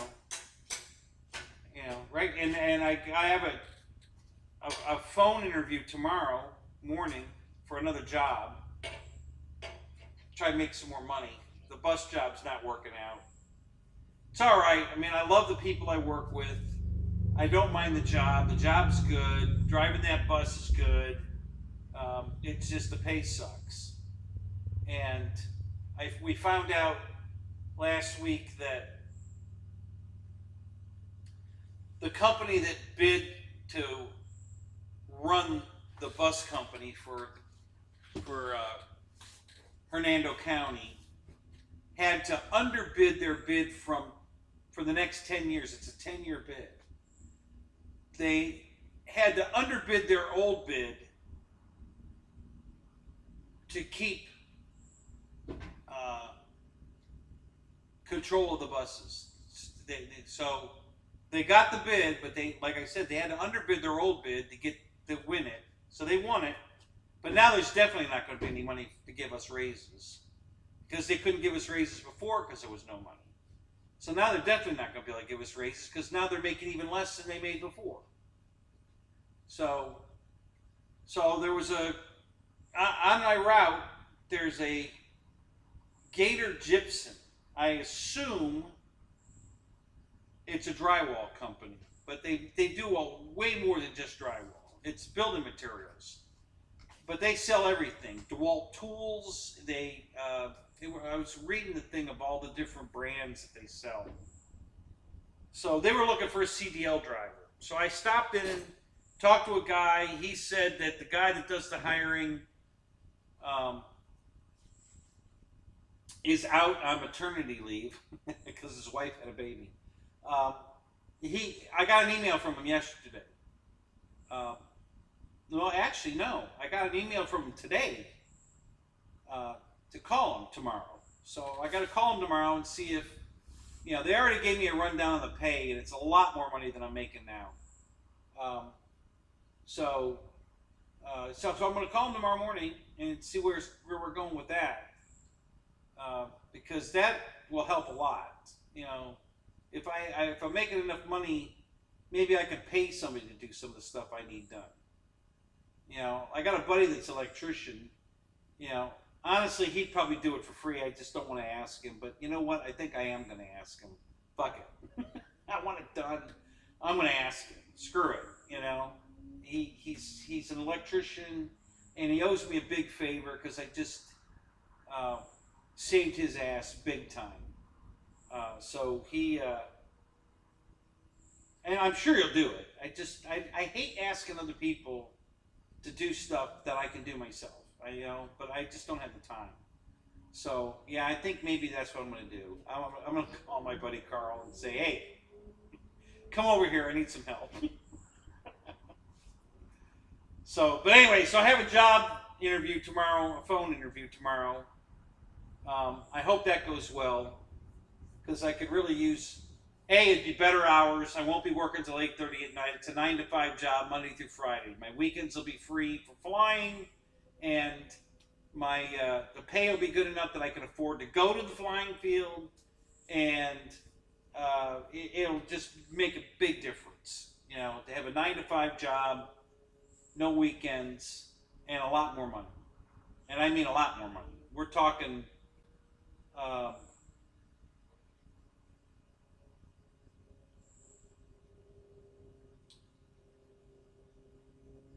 about $7 an hour more than I'm making now.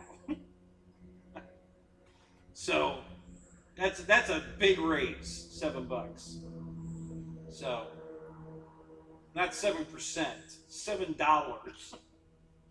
So yeah, that'll make a big difference. That's almost going to double my paycheck, almost. So that'll help. So I'm hoping for good things come from that. And I'll let you guys know that on Sunday, how that went. Because I'll call him tomorrow. I don't know if he'll want me to come in and meet him. I could go meet him tomorrow because I don't have to drive the bus till 3 o'clock tomorrow.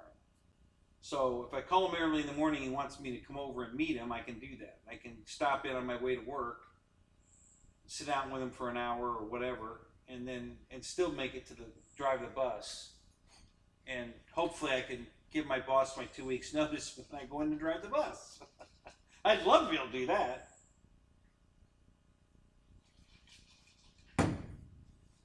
So we'll see. Everybody cross your fingers for me. Wish me luck that I get the job tomorrow, because that'll be nice.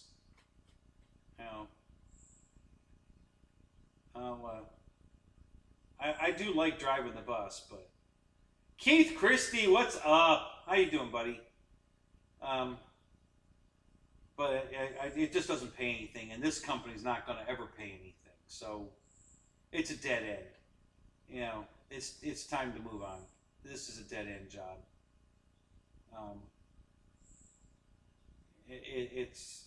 I could go back. I heard Disney's paying $18 an hour, which is okay.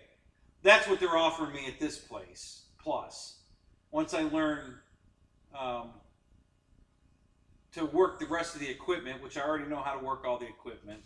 They just don't know I know how to work all the equipment.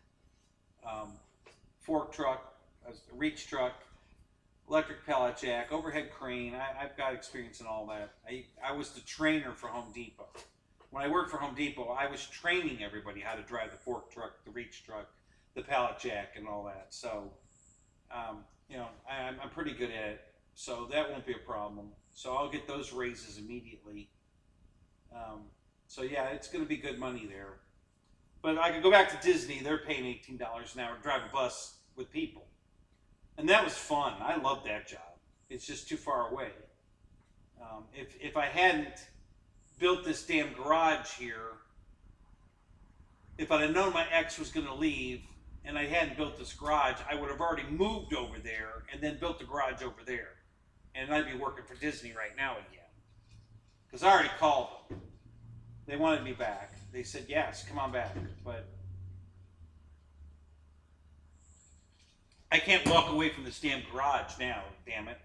I love my garage. I don't want to do this again. So we'll see. Again, more pokers in the fire.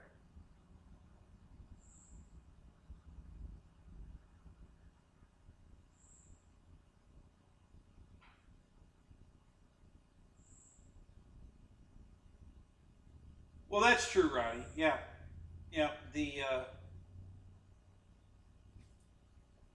I mean, I can do the Disney thing again. I just hate that drive, but listen, it quadrupled the price of this property now. I mean, I'm going to make so much money on this property.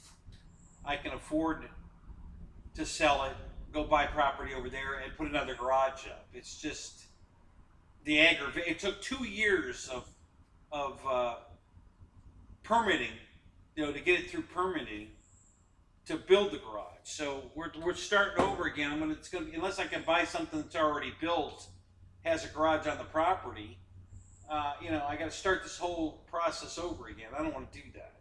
It's a pain in the ass. I don't want to do it. I'm hoping I don't have to do it. But we'll see. So, yes, the Garage Mahal, exactly.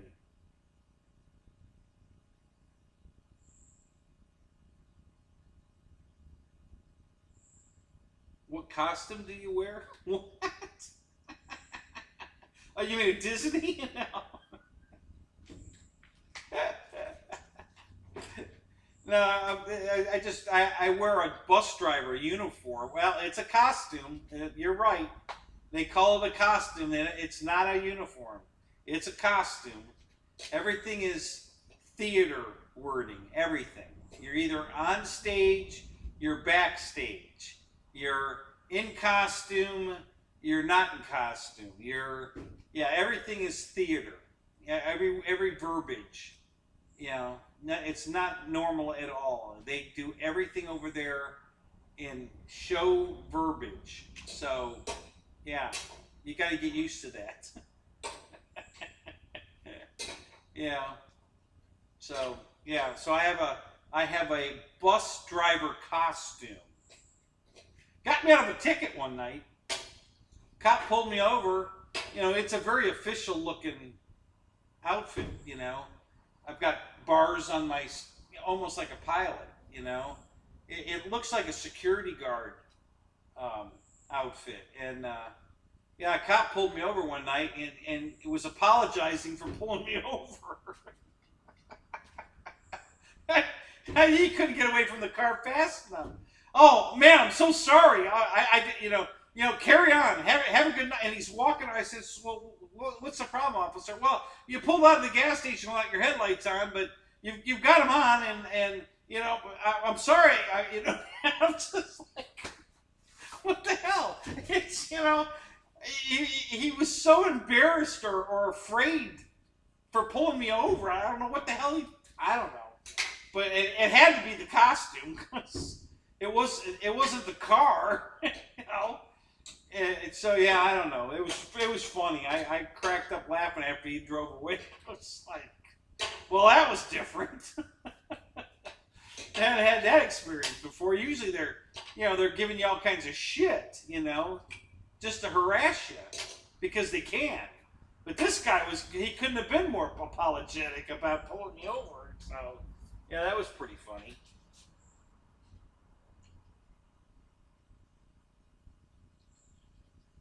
Yeah, build it and they will stay. Yeah. Yeah, Field of Dreams. Exactly. Oh, the newest thing out at the flying field, guys. They've cleared all the property right up to the flight line of our flying field now. So there's going to be houses right on the fence line now. So first time somebody crashes an airplane into one of those houses, and I guarantee it won't take a week. The whole process is going to start over. We're going to have to move the flying field to another part of Bo's property, which he acts like it's no big deal. You know, he's not the least bit concerned. He could care less. No problem. I got plenty of land. We'll just move it somewhere else. But I don't think it's going to be quite that easy. You know, I don't think he.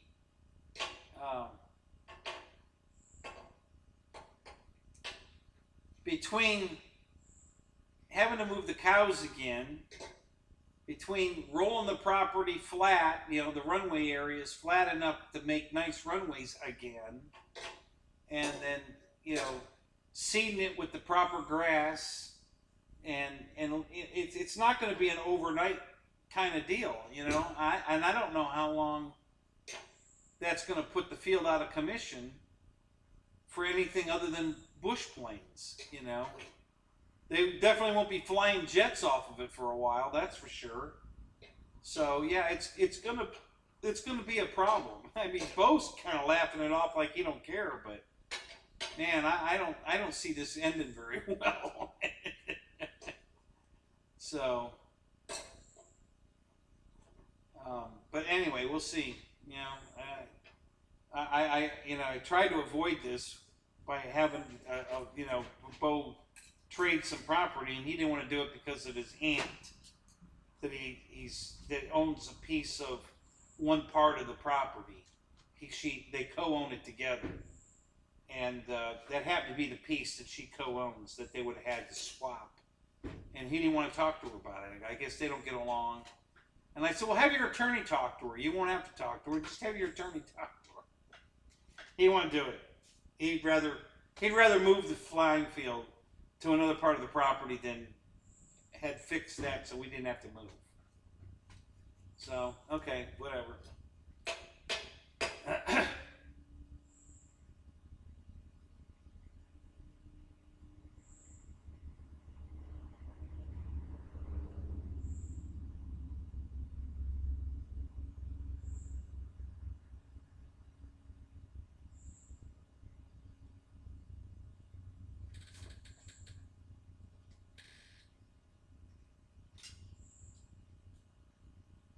Yeah, that's going to ruin your flying field, isn't it, Fred?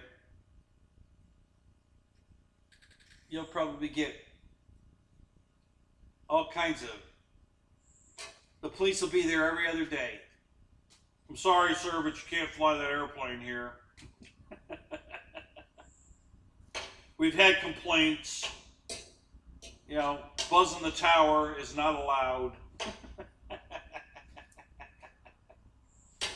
Yeah, I can see that coming already. Yeah.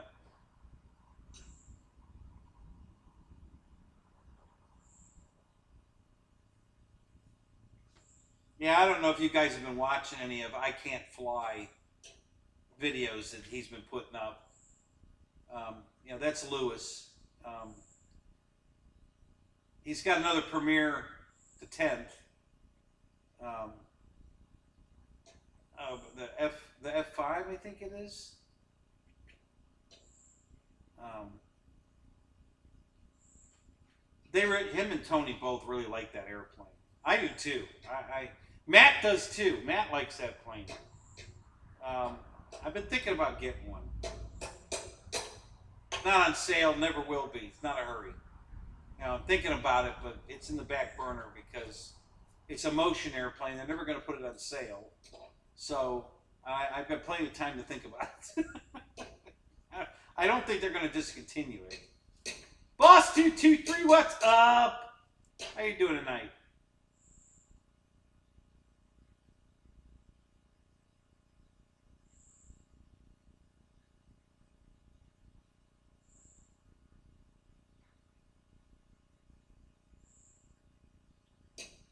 Yeah, that's typical.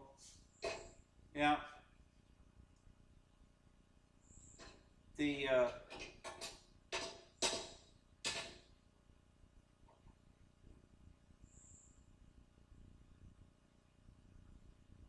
I actually thought about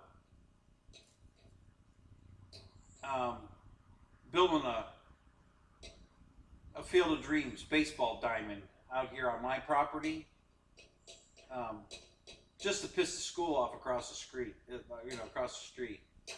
You know, because you know all the kids would see the baseball field and they'd want to come over and play, and I'd be the prick that wouldn't let them. And then they'd probably eminent domain my property so that they could have my Field of Dreams. You know, I mean, that's exactly probably what would happen. So, yeah.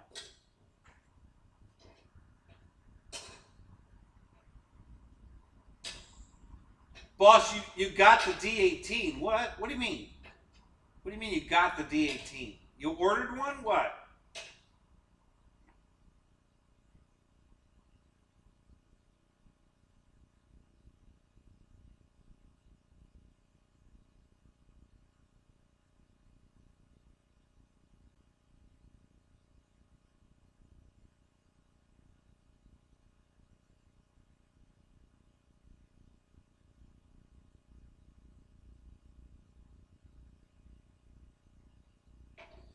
Exactly, Fred. You know, that's exactly. Um,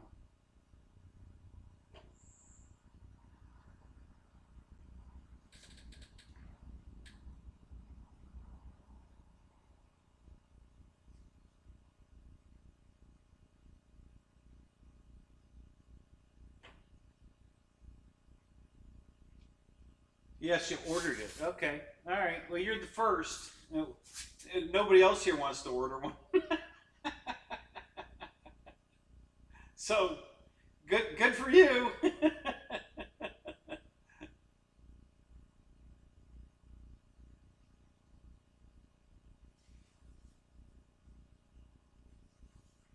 Richard Webb, welcome to the show, man.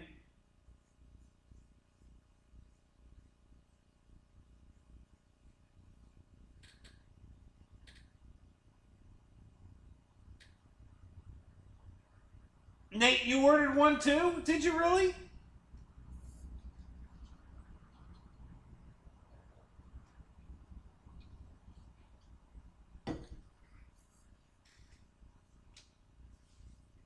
Nate, what do you think of the Hobby King King Twin, the King Air, the twin? You know, it says the 310.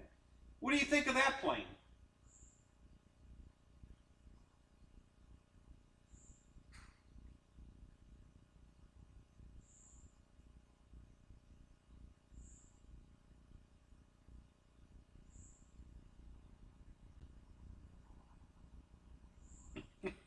John, he was making a joke. He's trying not to make that happen. He's being very careful so that doesn't happen.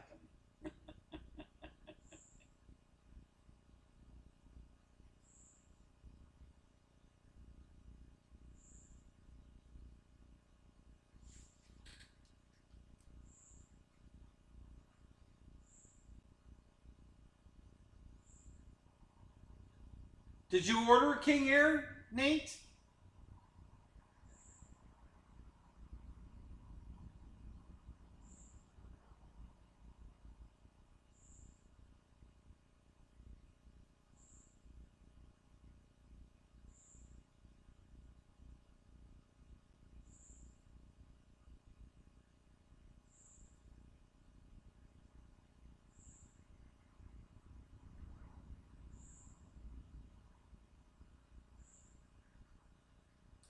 Well, you know it's on sale right now, $100 off, Nate. I don't know if you knew that. Even the clean white one now is on sale, $100 off. Originally it was just the blue and white one was on sale, but now they both are. $100 off. You can get it for $2.99, Nate. You should order one right now. It's hard to pass up that deal, dude. I'm telling you. $2.99 for that? That's a damn. It flies great, by the way. I flew mine 2 weeks ago. It flies great.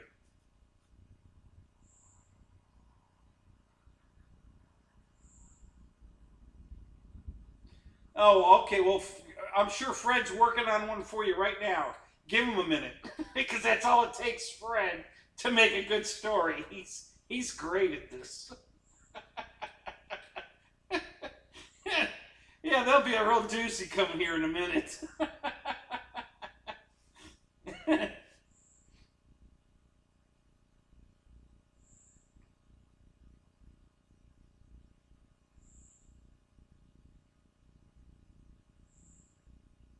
All right, boss. Hey, thanks for popping in.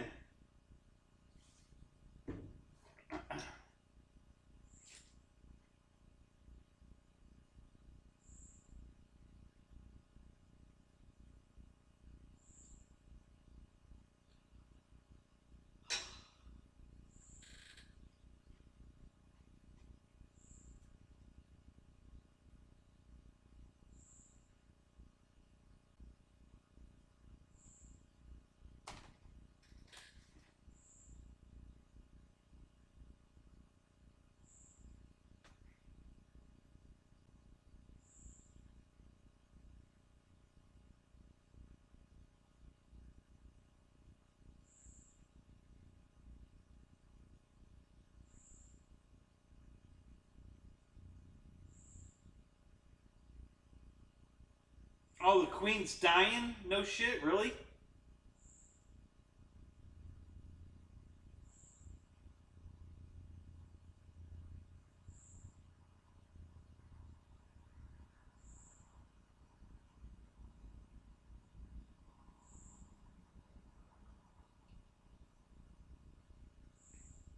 Oh, she's dead. Oh, no shit, really?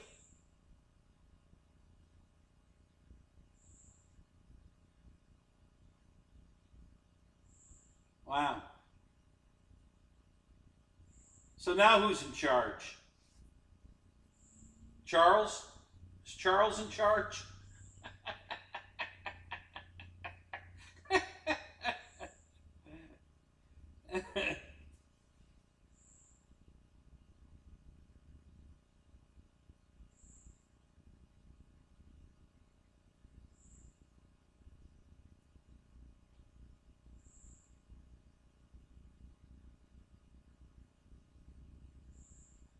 Yep.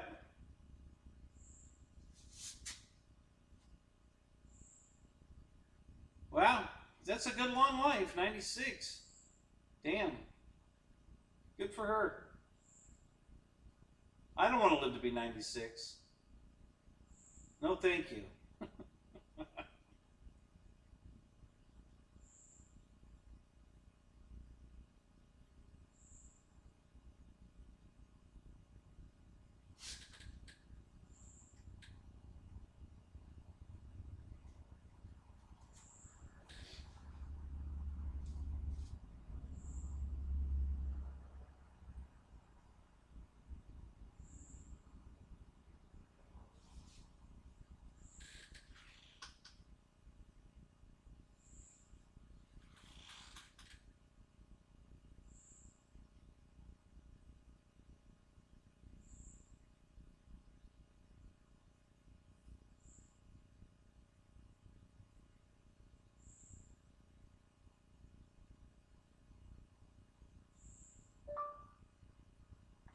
Temp Shady Hills.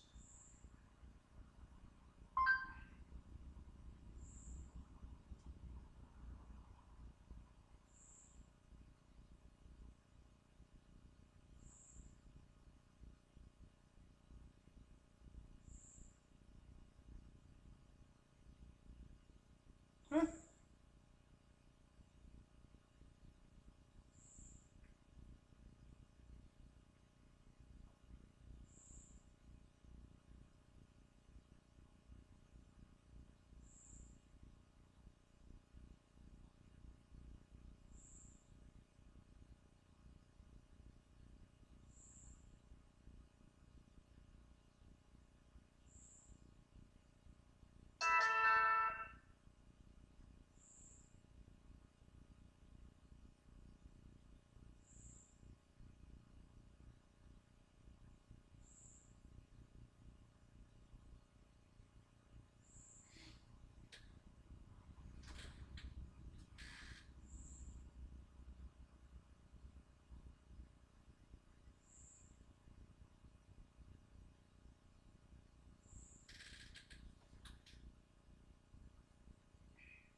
What about the prop?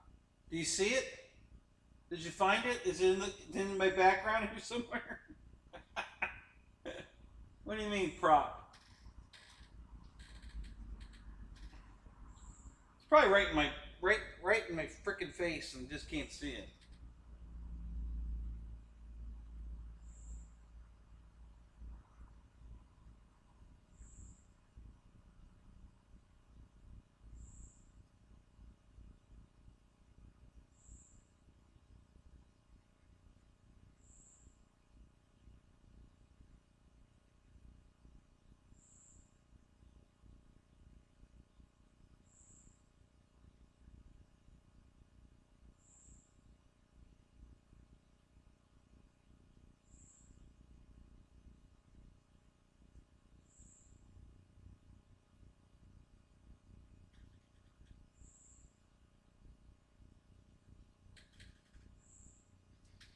Yeah, right now, guys, it's 72 out right here. It's almost chilly.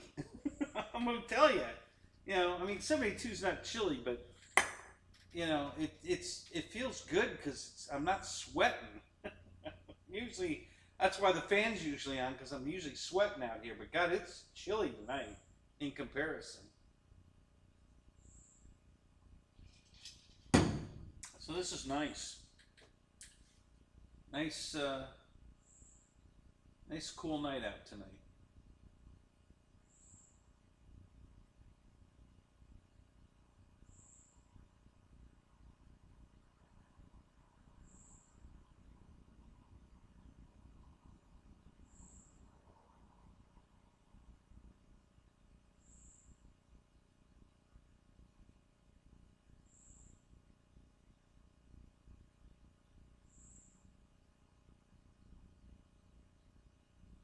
All right, Rich. Hey, good luck tomorrow flying.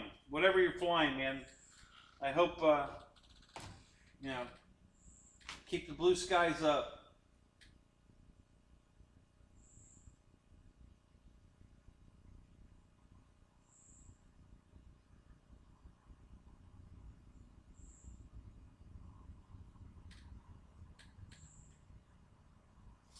Yeah, Ryan. One of the guys that's kind of part of our group, John, already bought one of these and flew it, and he did a video on it, and it flew really good. So,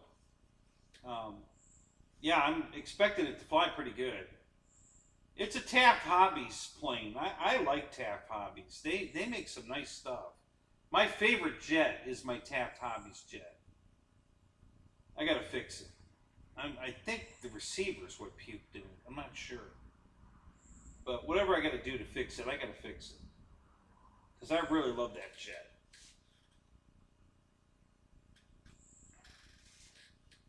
But I've got a bunch of Taft Hobby planes, and they're all super nice.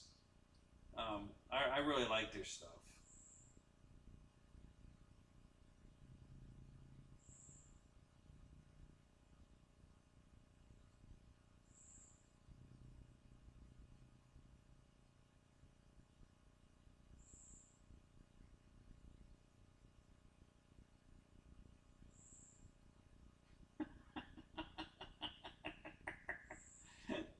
Oh, come on, Mike. Don't mince words. Tell us what you really think.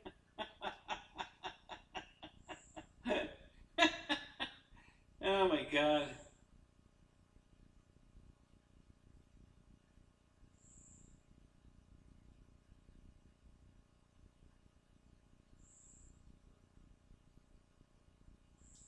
Well, he probably will be soon enough, right, Mike?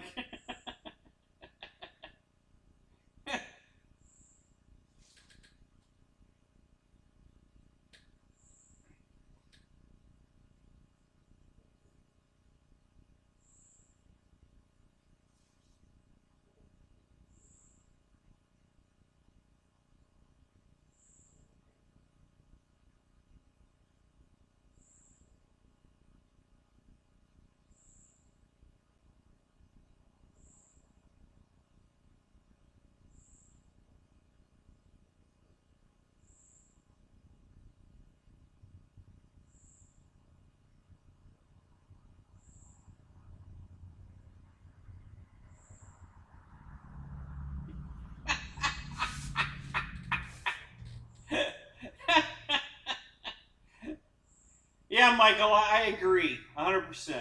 I couldn't have said it better myself.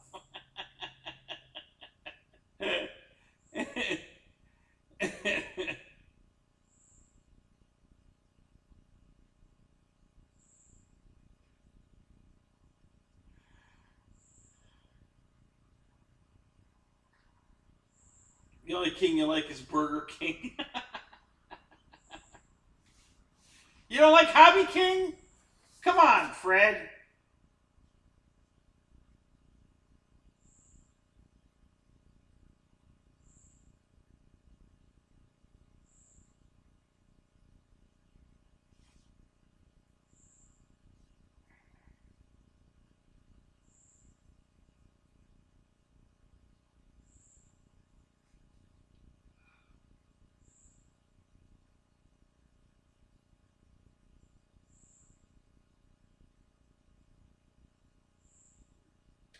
All right, guys, I'm gonna go in the house for a minute. I'm gonna quickly pee, but I'm gonna do a quick search for the prop while I'm in there. I have a, I have an idea. I know where it is. It just came to me, so I'm gonna go look. So, talk amongst yourselves. I'll be back shortly. Um, I'm not gonna spend all night looking for the prop. I'm just gonna take a quick look. So.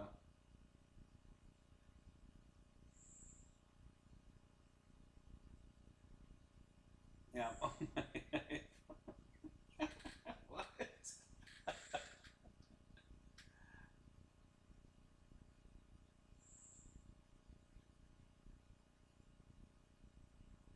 Yeah, of course, Michael. We all wear the paper crown when we go to Burger King, don't we? Don't you? I do. It's funny. I used to. Honest to God. You know, hell, I think I was probably 40, and I would get the crown. Can I get a crown, please? They look at me like, I say, yeah, I want to wear it. You know, and I would.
Ta-da!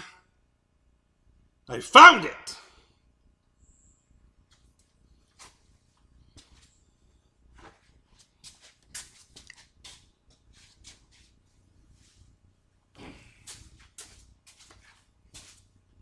I don't know how you lose a prop that big, but leave it to me.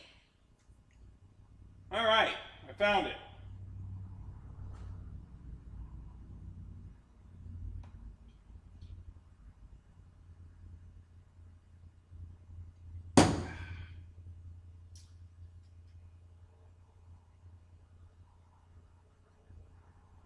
You want to see me balance the prop? Okay. All right, we're going to do that right now. First thing I'm going to do, I'm going to sand all these edges. All right, I want to take all these sharp, razor sharp edges off of it. So we're going to sand it first. Just going to kind of break the edge here.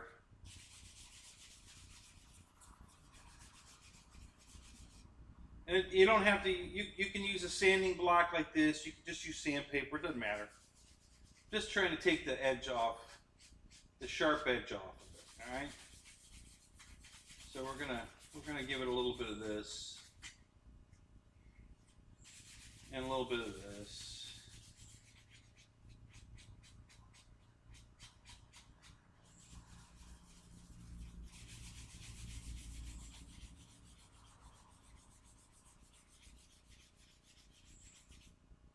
Oh, Fred, you pre-ordered one too, did you? All right.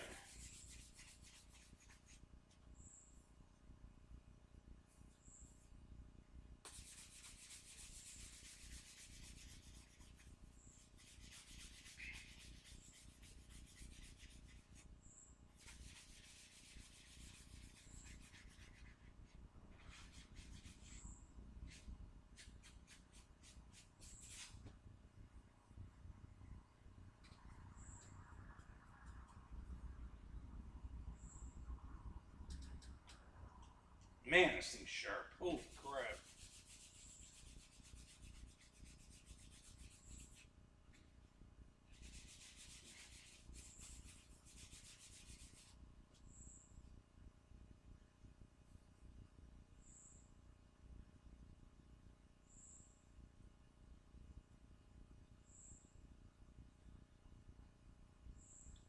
Where's that X-Acto knife? Probably not a good idea.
You have to wait ages to get ripped off. Tug Hill, what's up? Good to see you, buddy.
So, right, what I'm doing is these, especially these APC props, when it's a two-piece mold,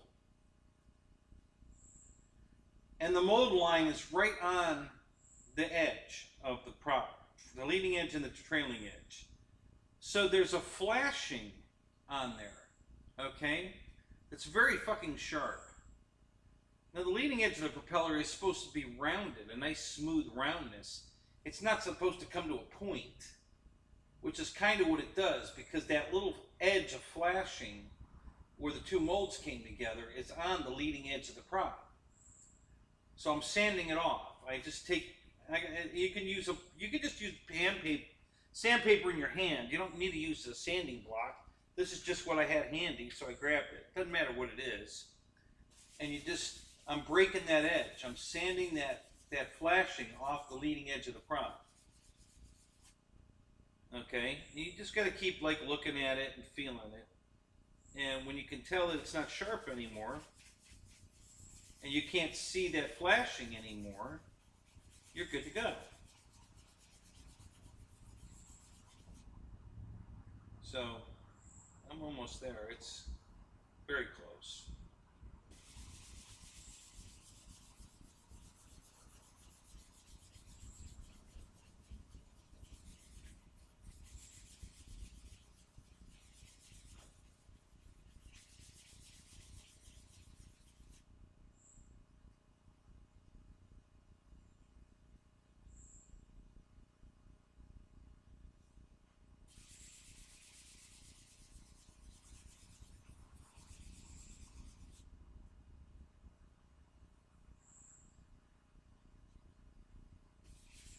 When I do the same thing on the trailing edge, really the trailing edge, all I'm trying to do is just take the sharpness off of it. You know, I don't need it to be a razor blade. So I just sand it to get that razor sharp edge off of it. Just to minimize cuttage.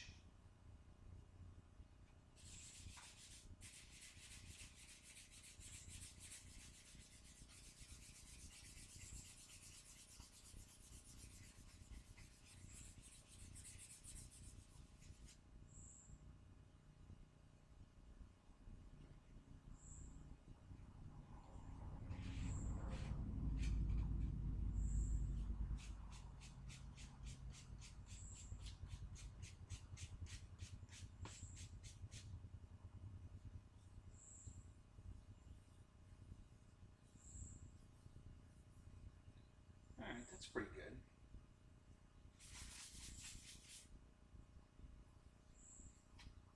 This side's still, I gotta do the back edge here.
I'm with you, Michael. Let's just all forget it and go flying.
All right.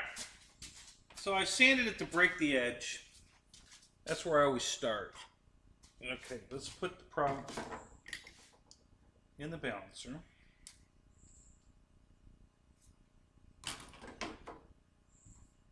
Oh, you son of a bitch! God damn it.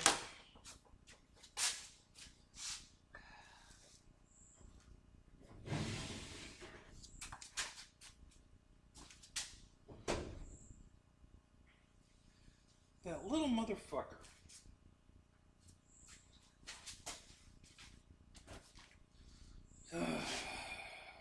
There's a hole in the top of the desk, and the little piece of fuel tubing that holds the prop balancer together rolled across the desk, and I tried to grab it to get it before it fell in the hole, and I knocked it in the hole. Fuck.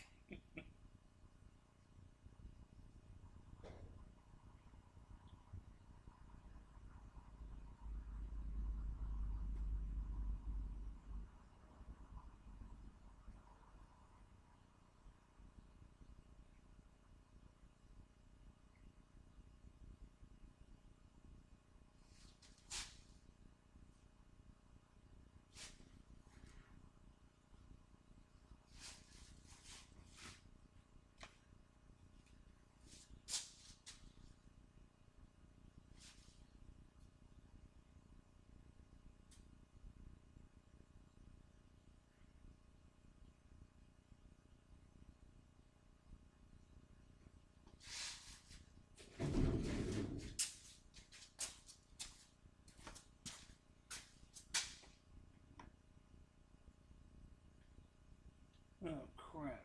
Where's that?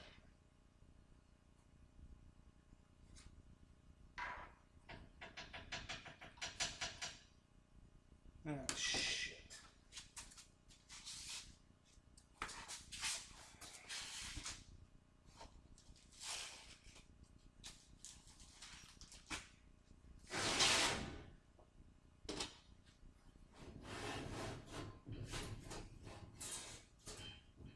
Aha, there it is.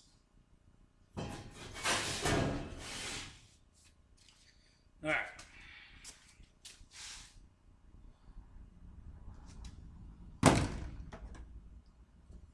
Okay.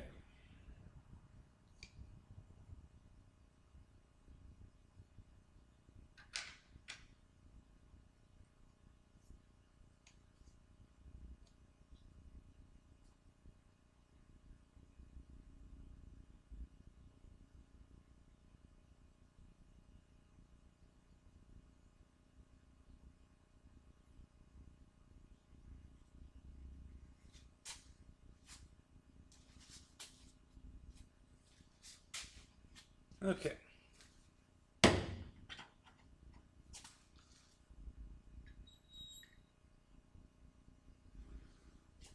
Let me change the camera angle.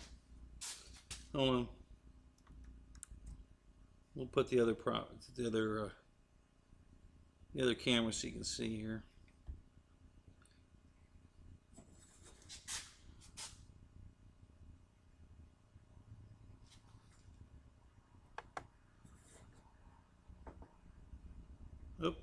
All right, I had it.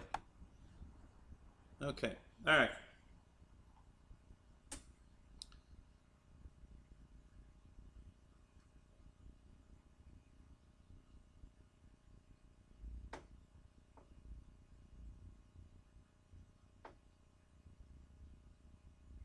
Okay, so that's real close, guys. That's really close, okay? I can probably fix that with just sanding. Wow, that is really close. Holy crap.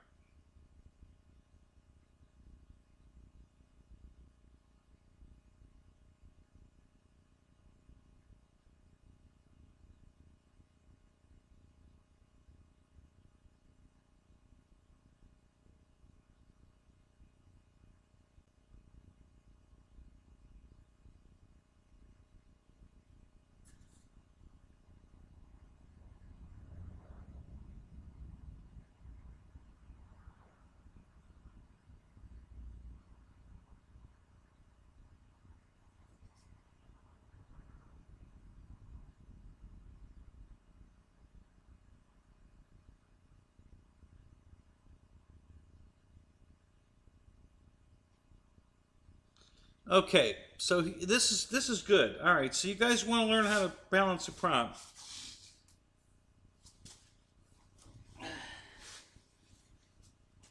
Let's see how many of you guys are paying attention here. All right.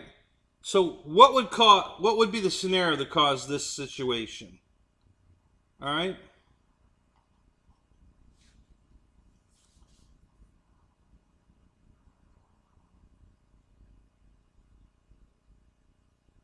So the prop's almost perfectly level here.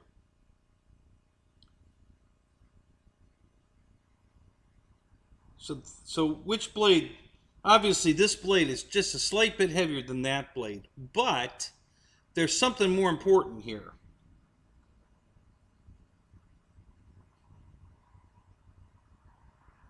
Why is it turning all the way around like that? What's causing that, guys? Who knows?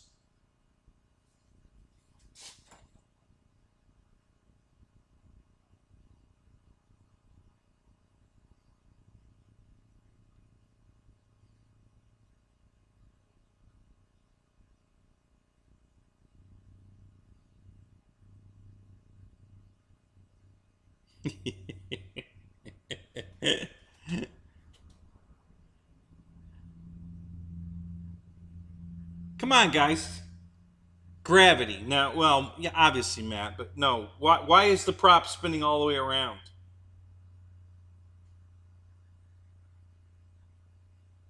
See, I put it perfectly level, and I let go of it, and it goes all the way around to almost perfectly level again.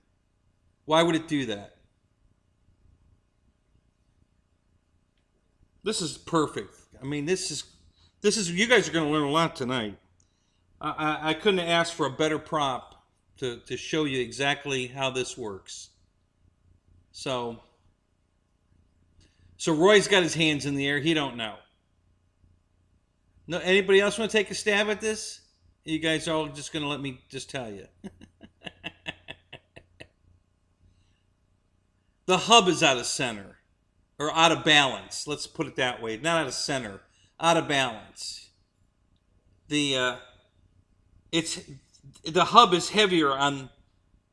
Here, let me grab the prop here and I'll show you. Okay. The hub is heavier on this side than on this side. Okay? So this is out of balance by... The hub is out of balance. Not the blades. The hub. So is that going to cause a vibration? Oh yeah, you bet your ass it is. Okay? So how do we fix that? Well, we have to take material out of the hub here. Okay? We've got to grind material out of here to take the weight out of this hub so that the prop will balance either this direction or this direction. It has to be able to balance both ways. If it doesn't, it's not balanced. Okay? So the fact that this one spins all the way around the other way is because the hub's out of balance. Blade-wise, it's pretty damn close. It's real damn close. But hub-wise, it's not. It should balance. If the blades were perfectly balanced and the hub was balanced, it would balance like this. And if I spun it all the way around, it would sit there too, just the same way. But it doesn't. It wants to flip over. Right now it's sitting in a... This balancer's got a couple of bad spots in it. Let me spin it all the way around here a little bit. We'll find some new part of the wheel to work with. It's all out of whack! That's right, Michael.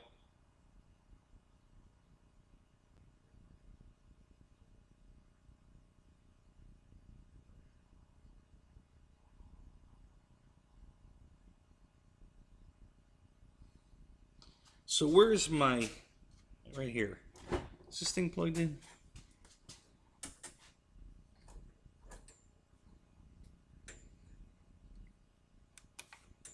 Wow, that radio finally balanced. Charged all the way. That's good. Yeah, this is plugged in. Good. Okay.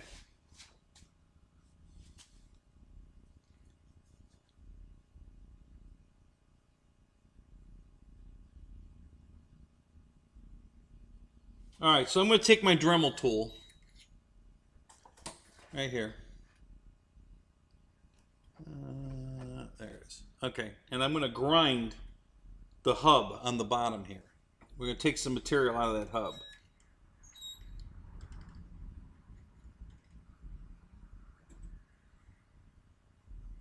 I'm checking twice, that's all. Now, the whole center of this propeller goes inside the spinner, so you're not going to see any of the grinding marks or any of that crap that I'm going to do to it here. That's all going to be hidden inside the spinner.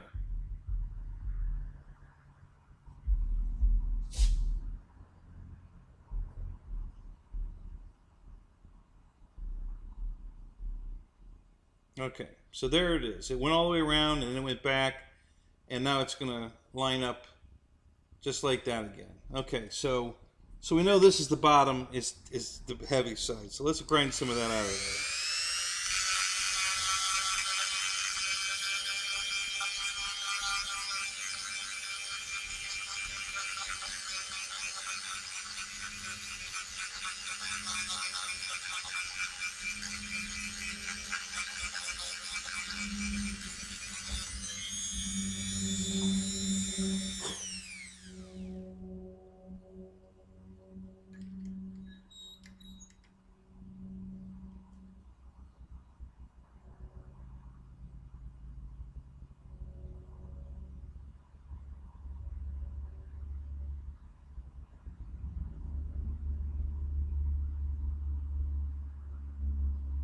Yep.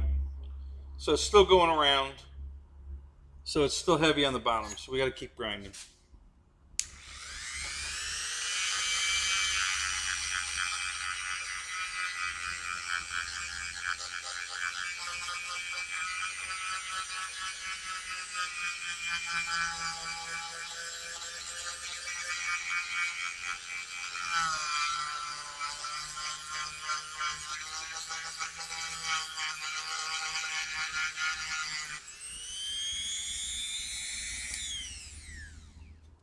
Okay, let's see what we got now.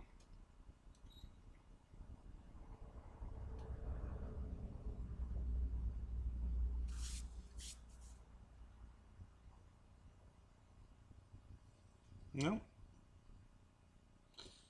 When you got a hub out of balance, guys, it takes a lot of grinding to get it right. It's quite a project to get. But this will cause a worse vibration than a blade out of balance. When you got a hub out of balance, it really makes a mess.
You're getting close now, because it'll almost stay in any position you put it in.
Now, if the prop was going to show,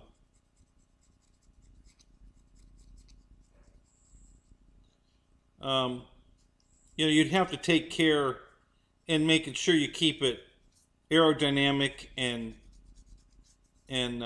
keep the shape of it and everything. But since this is hidden inside the spinner is taking all the aerodynamics away from the hub.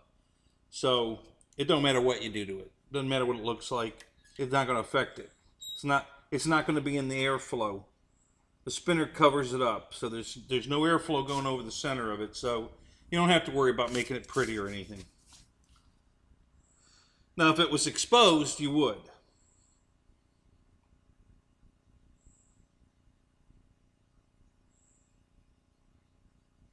This is the hardest part about balancing a prop, is when you have a hub out of balance. It's a bitch.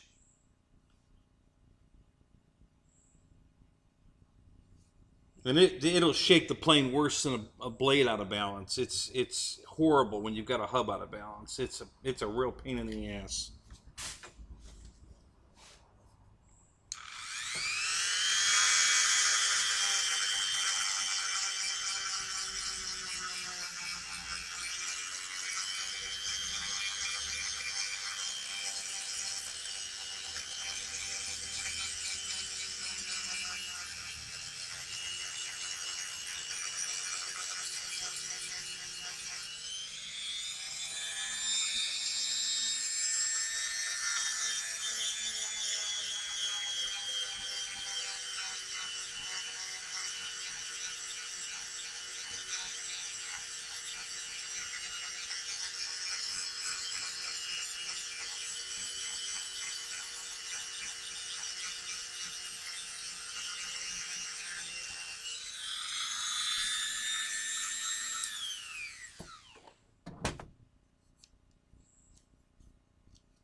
Aha!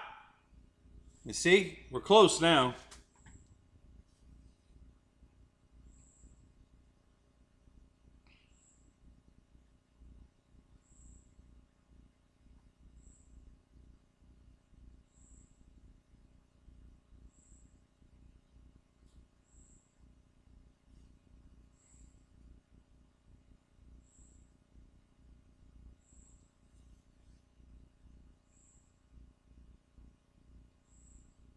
See, it's upside down right now. This was the heavy side. It's on top now. So it'll stop on top, it'll stop on the bottom. We're close. So this is pretty close. Got a little bit more work to do, but it's very close.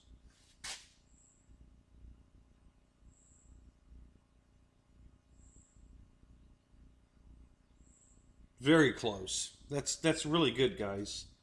This is pretty damn close right here. Let me take a little bit off this blade.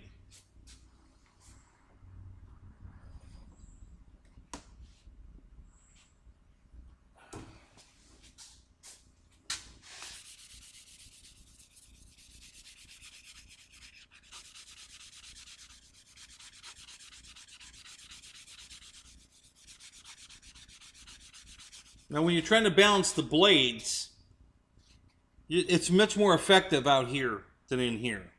You have to take a lot less material way out here on the end than in the middle to get it to balance. So when you're down to just getting the blades balanced, concentrate your weight balancing, whether you're going to put paint on it or whether you're going to put or whether you're going to sand it.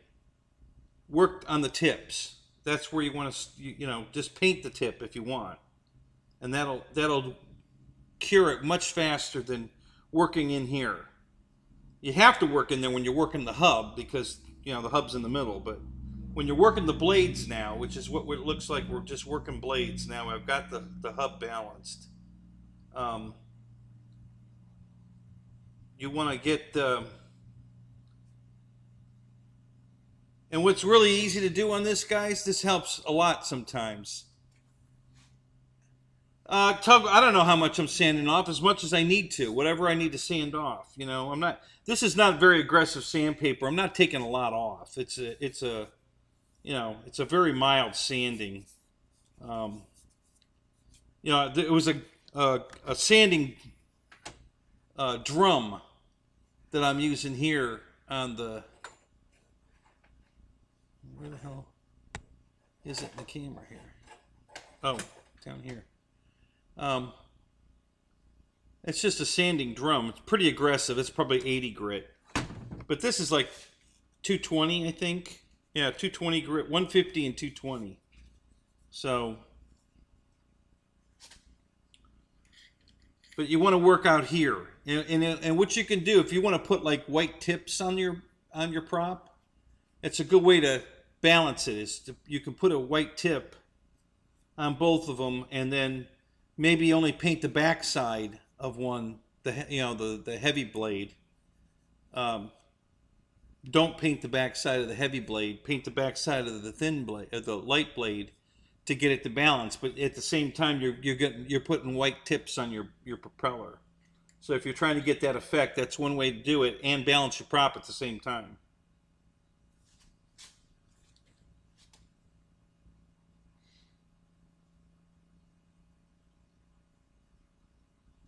So we're pretty close.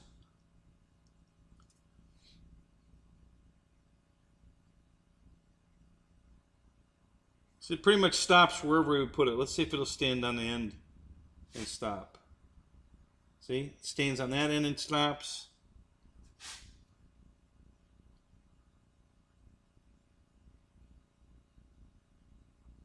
Stands on that end and stops.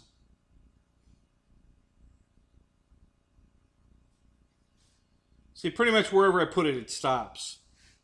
Okay, so that's pretty balanced right there. That's very close. This blade might be just slightly heavy, because now we're doing the fine tuning work here now.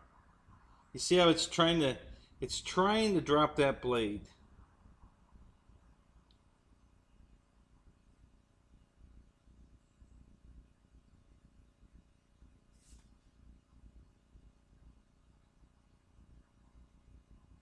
Yeah, see, now that one.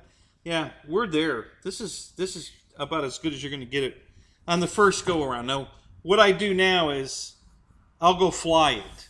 Okay, I've got it this close. So now I broke all the edges. Okay, so right here now, all these sharp edges are broke along here. Yeah, and I can rub my hand on this pretty hard, and it won't cut me. You guys all, if you're familiar with APC props, you know that would slice your hand right open. So I've taken that edge away. I can push down on this pretty hard, and run my finger across it, and it's not cutting me. So that's the first thing I like to do with these props is break that edge, get that sharp edge off of it. Okay, then I do the balancing, which is what we did here, and we're pretty close. So now I'll go fly it, and if it's whisper quiet, we're done. If we've still got an issue, then I'll put it back on. I'll take it. Now see, there we go again. Yes, it's thinking about it. I think that one blade still might be a little heavy.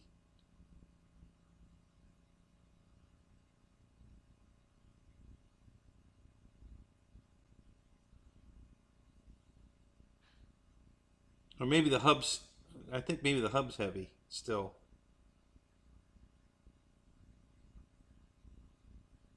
Yeah, we're gonna have to take some more off that hub. Let me adjust this in here just to make sure we're good.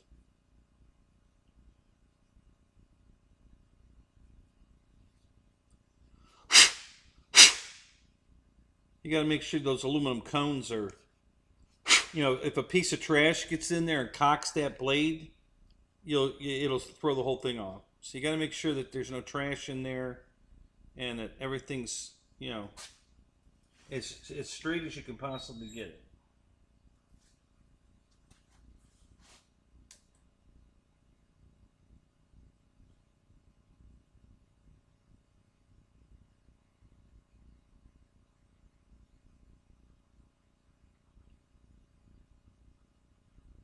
It looks like the hub's still off now.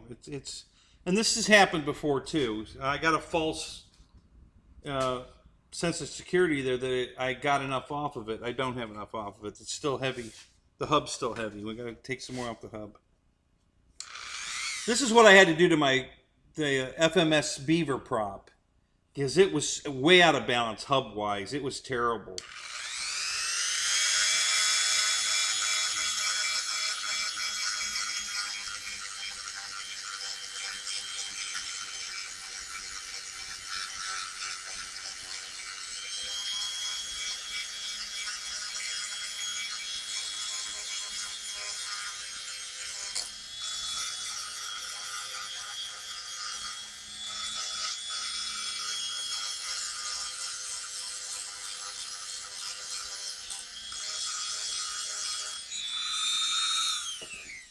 I think I ended up taking that prop off the plane 3 times, maybe 4, and rebalancing each time to get it to finally, where I got it right.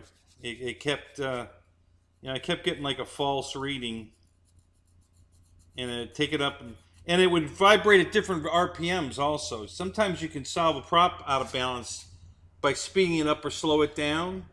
You're not really fixing the balance problem, but you're putting in an RPM that it likes, even though it's out of balance. And that's what I kept doing with the FMS one. I had it balanced at this RPM, but then it didn't like it there, and then I moved it again, and I kept taking more material off. See, that's still heavy on the bottom.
That's spinning true. I mean, absolutely true. Yeah, I had one prop where they had drilled the center of the prop out of center, and the prop was like all wonky, you know, all over the place. And I re-drilled the center. I got it right. It took a while, but I finally was able to get it right.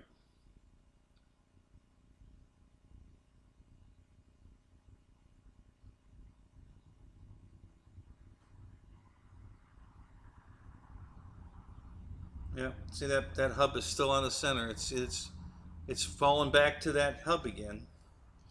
So that one, that side of the hub is still heavy.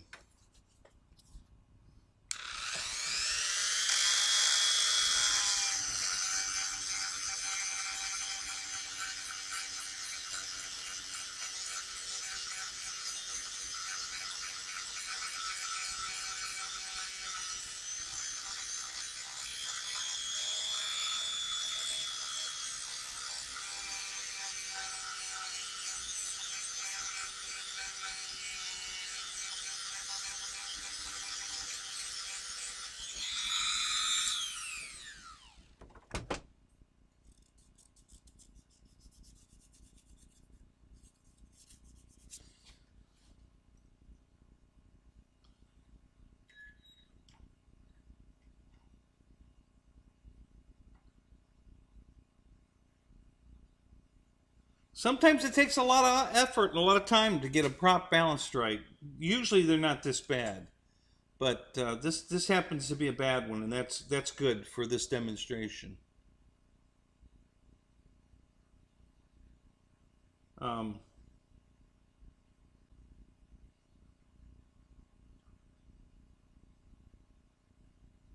you know you've got a prop balance is when you can put it in any position, and it stays there. Okay, it doesn't fall like that's trying to do. You know, you put it someplace and it stays. You know, you bump it, it'll move a little bit and it'll stop. See, this one's going to go all the way around. Oh, well, okay, we're close again. You know, it doesn't want to go all the way around. So let me make sure I don't have a false reading. Let's clean this up again.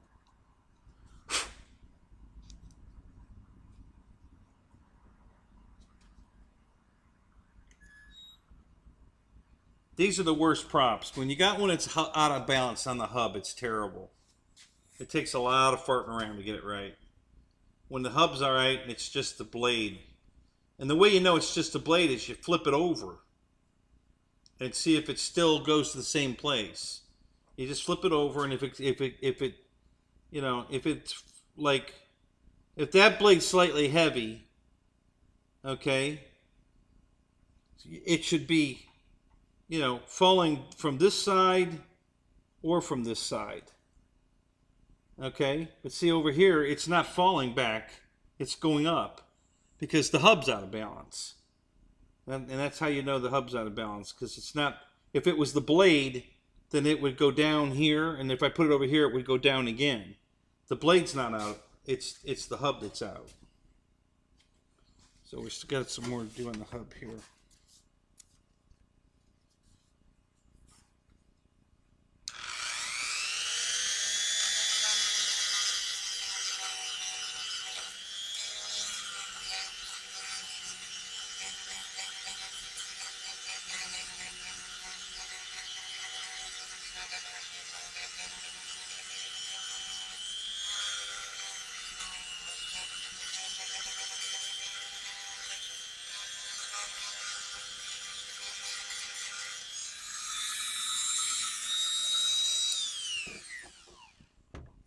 Okay, so let me show you here what I'm doing. All right, so I've been working the hub from here all the way to here. And I've just been grinding all this out in here. Mostly right here. But now that we're getting close to fine-tuning it, I can adjust the drop of the blade by going to the heavier blade and taking, you know, so here. Uh-oh. What happened? Why did my camera freeze? Hey! Both cameras froze. Oh, there we go. Okay. So if this is the heavier blade, this side over here, well then I'm going to take more material off this side, and that's, you know, and you again you get it close on the hub, and then you finish it at the tips. You do that fine tuning at the tips.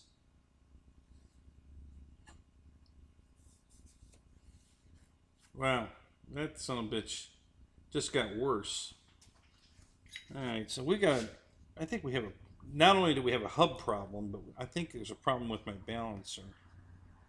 Maybe my shaft got bent. Yeah, go ahead. That's what she said. Yeah, yeah, my shaft's bent. Okay, so let's see what we got now.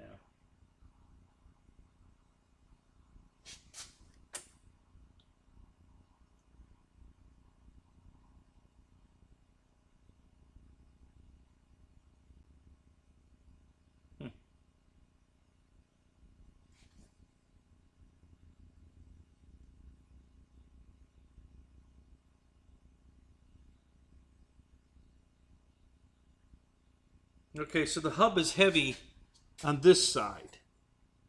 Okay, because you see the angle it's sitting at. So I have to take more material off the hub on this side of it over here. This is where I got to take more material.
Okay.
Okay, so now it's acting like this blade is heavy.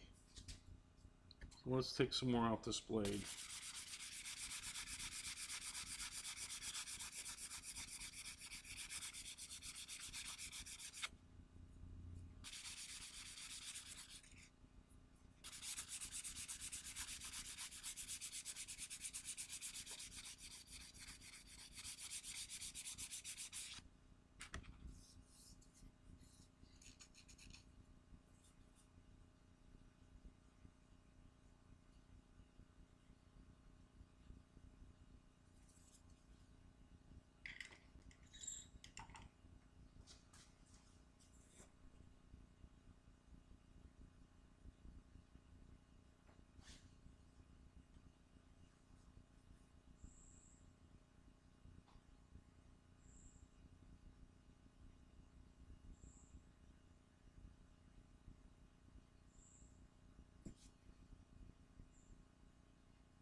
Another thing that tells you you're getting closer is when it keeps spinning like this, the longer it spins like that, the closer it is to balanced.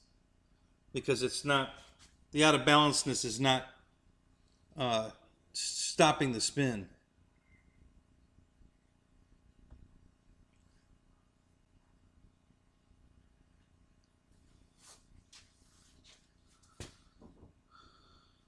And it's upside down. This is all this is where I've been grinding. So it stopped upside down. So we're close. I know I said that before, but it's a process, guys. It takes time.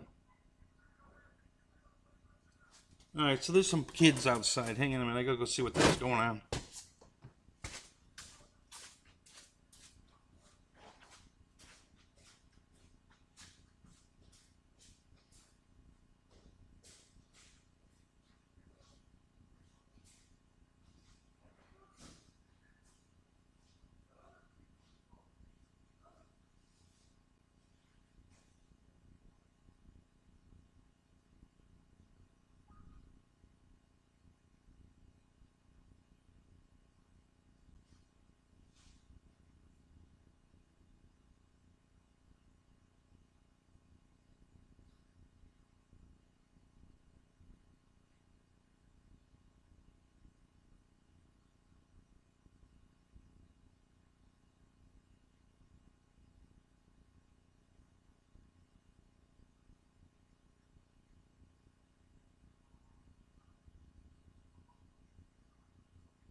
Alright, I'm back.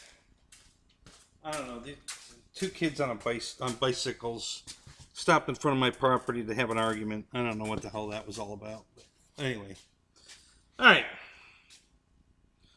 So, what else could cause that? Well, these little aluminum cones, guys, if they're not perfectly machined, and they're going to hold the prop at slight angles, that could also affect. That's why you have to keep playing with it. You got to keep moving it around. I keep moving the cones on the prop, you know, to put them in different positions, and you keep doing that until you get it. It's kind of like balancing a tire. You know, if you keep moving it around, you're going to get different readings. But when you finally get it close enough that you're, no matter where you put it, it still balances, that's when you got it. So sometimes it takes weight in the tire more than in one place, or moving the weights around a little bit. So again, we're close. We're not there, but we're close.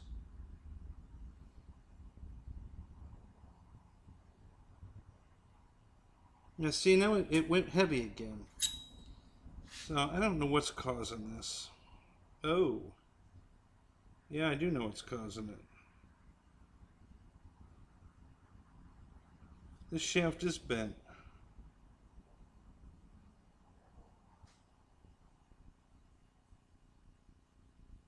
Okay.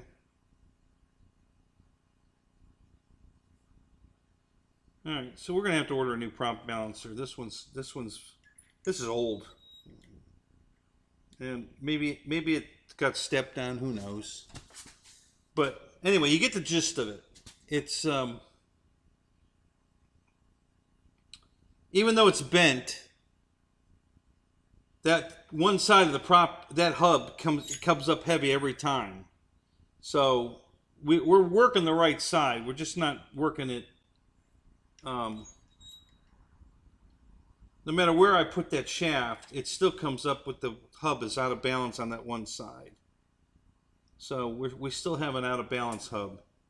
But I'll have to get a better prop balancer. I can get this close enough to fly it. It'll be fine. You know, it's not that far off, but it won't be perfect.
Let's try this.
Okay, so here's what I did.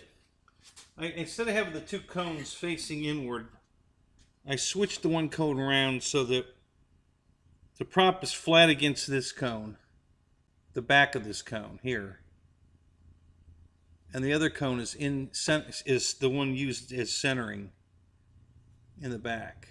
Okay, so the cone's inward in the hole to center it, and the front is just a flat surface to be pushed up against.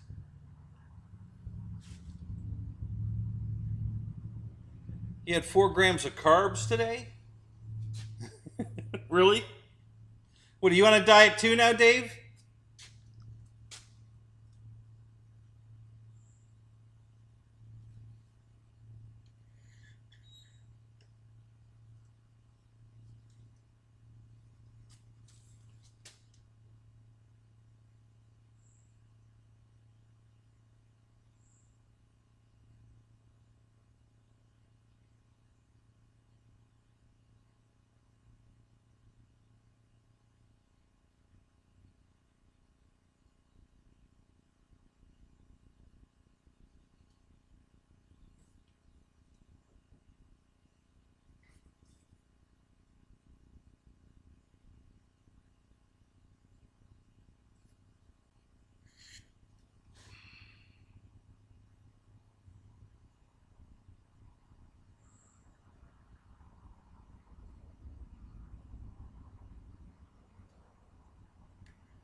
All right, so I'm going to order a new balancer, but this is close enough for the first flight.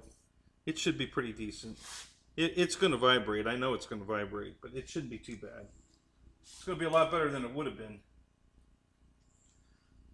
All that material I took off made a big difference because we're still showing it's heavy on that side, but it's not near as bad. So the vibration's going to be a lot less than it would have been. So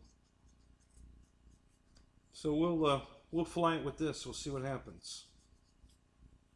All right, so let me put the hub on.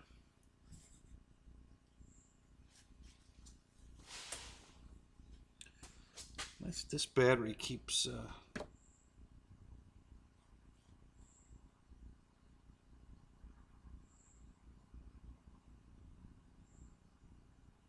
83% charging. Okay.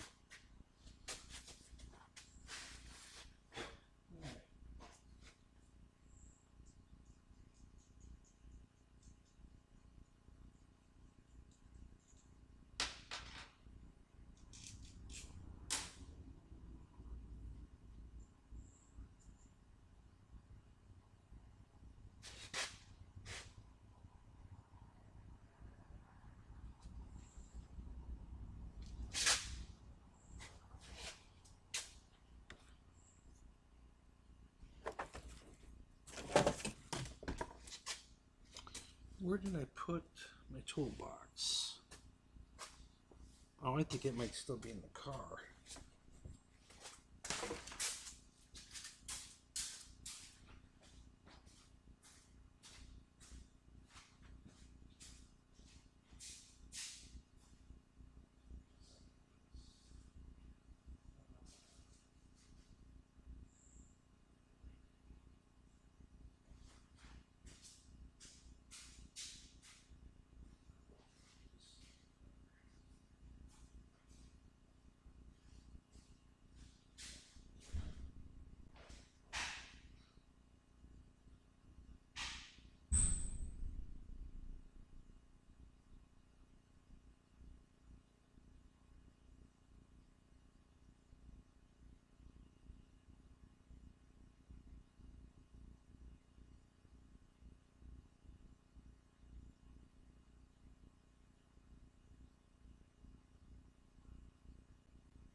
Alright. Got my toolbox. I need a ball driver for these screws for the hold the hub on.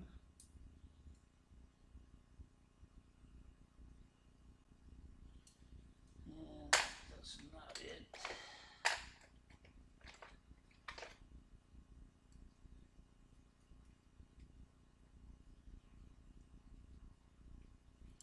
That's not it.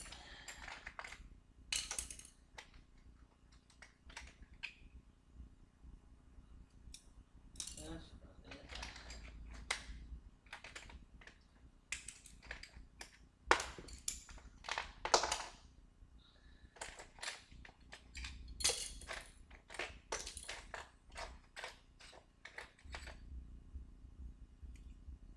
That's it.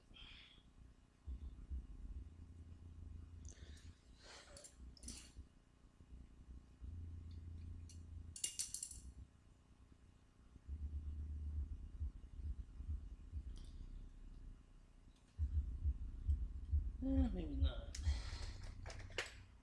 That's too small.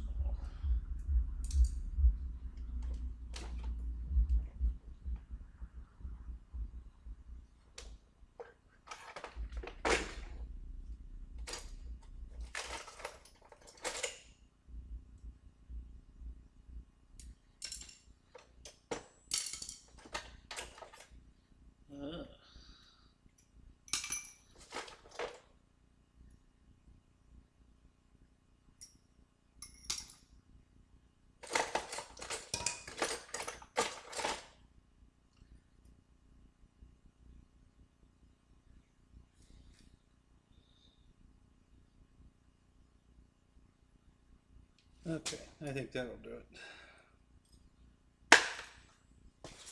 We'll go with that one.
I don't like that one.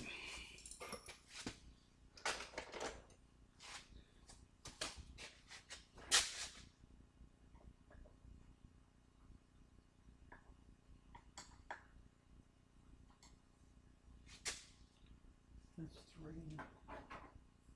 So that's 2.5. All right.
Okay.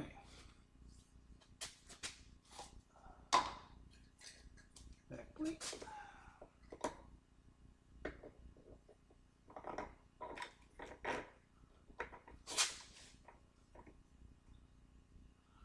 Propeller.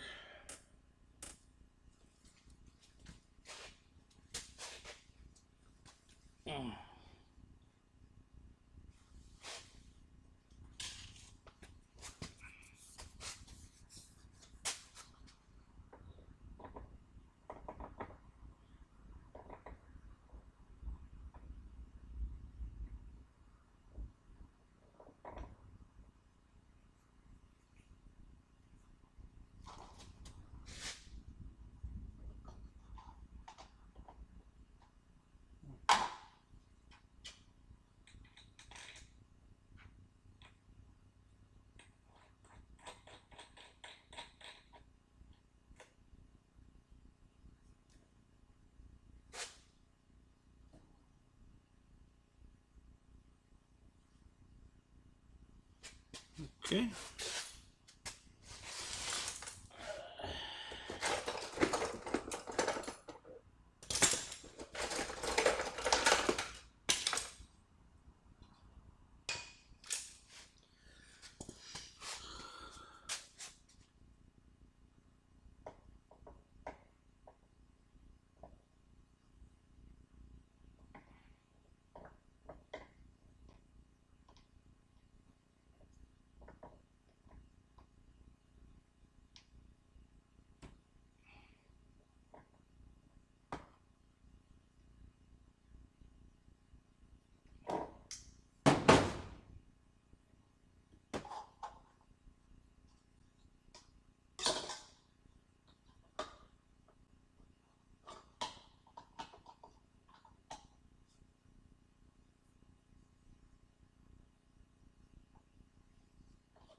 Well, the blue paint is not painted straight on the nose, so it looks like the cone's wobbling, but it's not. It's just the paint. Oh well. All right, it's ready to fly. We are ready to fly. Awesome.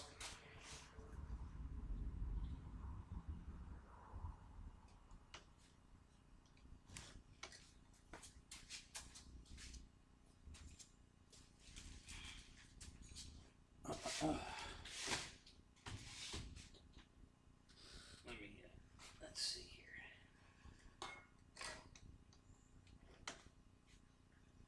There we go. All right, good deal.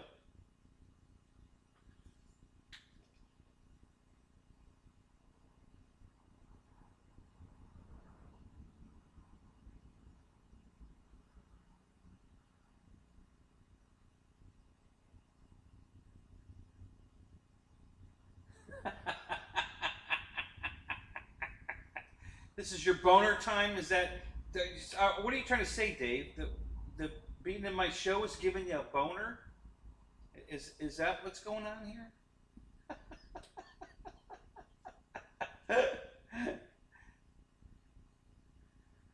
Thank you, Michael. Yeah, I like it. I can't wait to fly it. I really like it.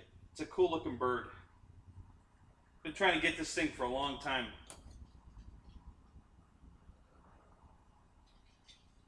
Now I'm glad I waited, because the paint scheme now is much better. Well, hey, Dave, I'm glad I could help. Anything for a friend, you know? Oh,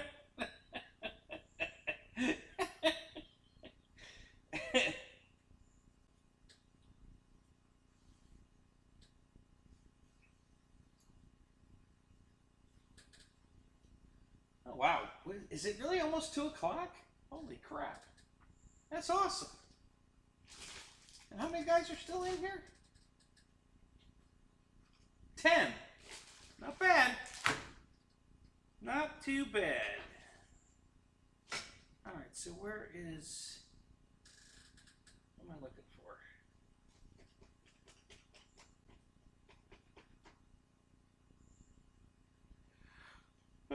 What am I looking for? What was I going to... Oh. My phone, which is over here. That's what's going on.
Yeah, exactly, Michael.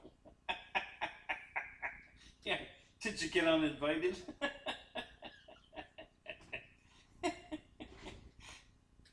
Oh, that's funny.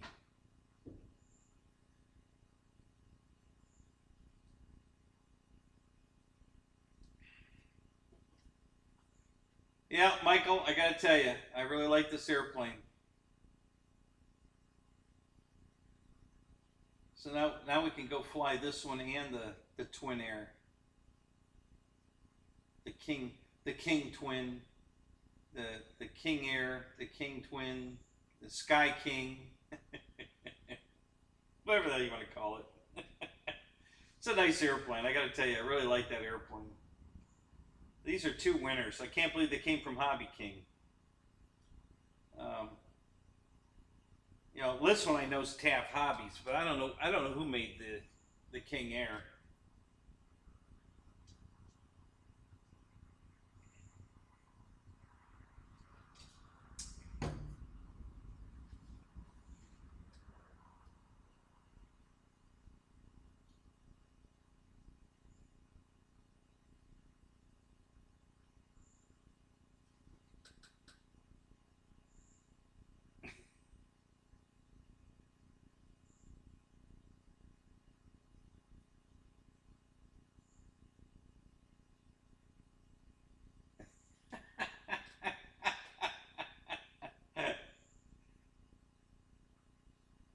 Oh, so is that what happens, Michael? You start farting a lot when you're on this protein diet?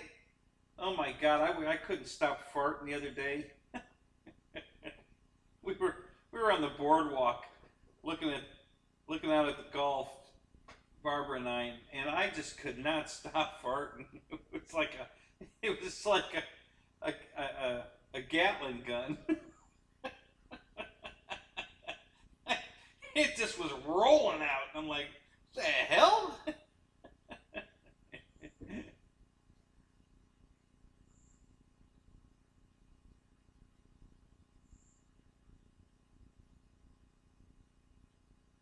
Yeah, I'm there.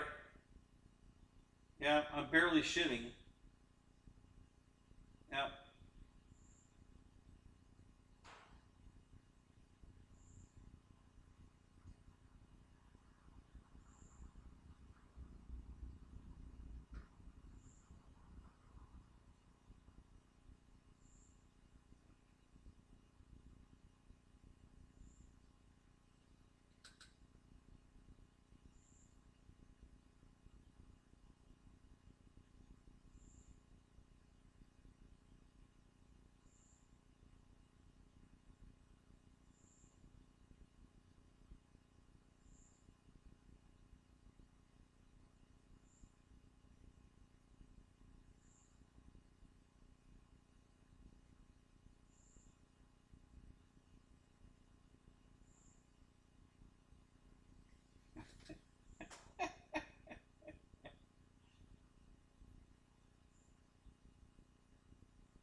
that's funny. Well, we're all experiencing the same shit, literally.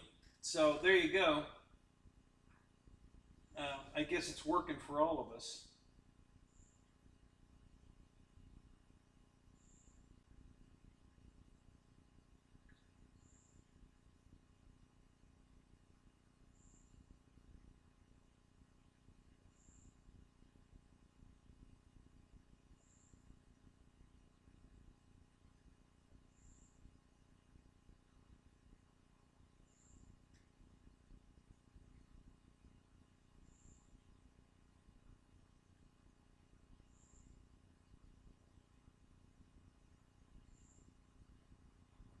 You'll miss having a burning anus?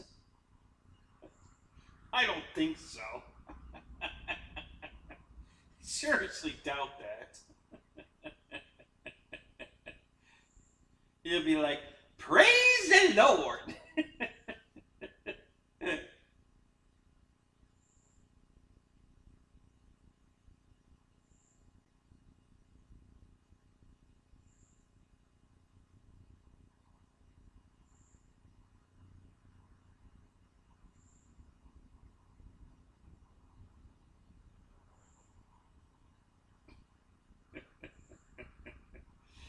Now, you pinching pennies. Uh, yeah, Michael, you would be pitching pennies for toilet paper for sure.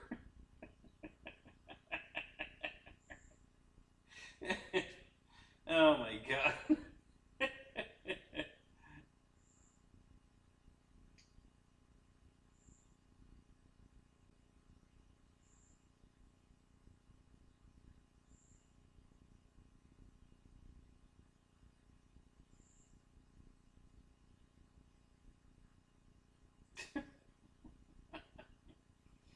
Oh god, you guys.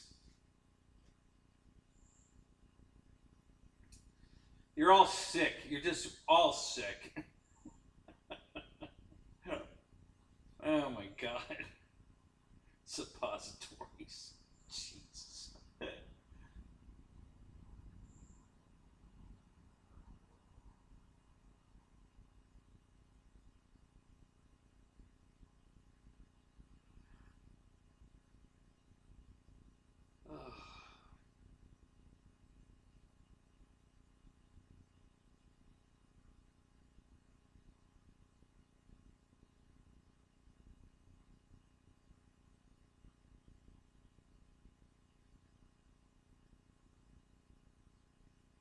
Wow, Michael, that's almost like 50%.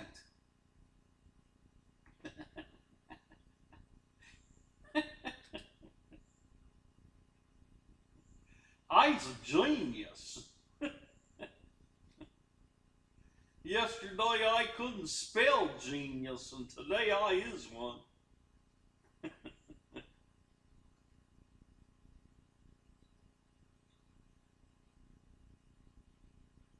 Oh, golly. Hey, this is the perfect picture. This beautiful airplane on the bench, and you can't see me. Who could ask for anything more?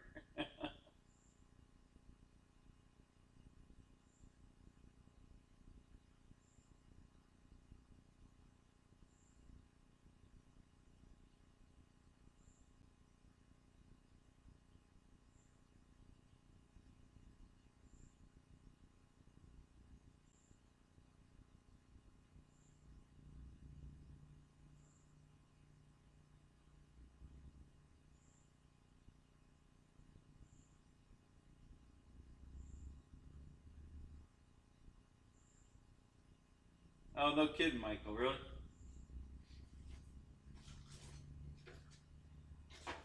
Oh,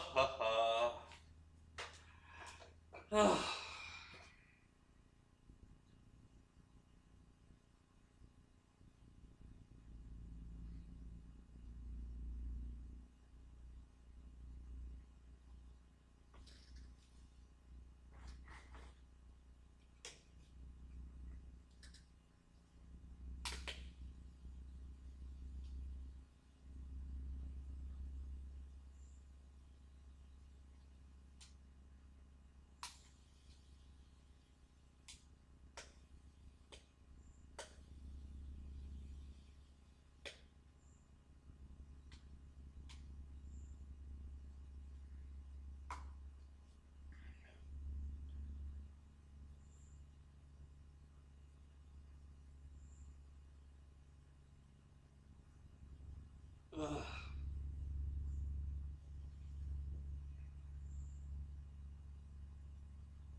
All right, guys, I'm going to shut this down. Thanks for coming. We'll see you guys Sunday night. Maybe I'll have some more news about mating this and flying the King Air a little more, and possibly even mating the C-130. So we'll see.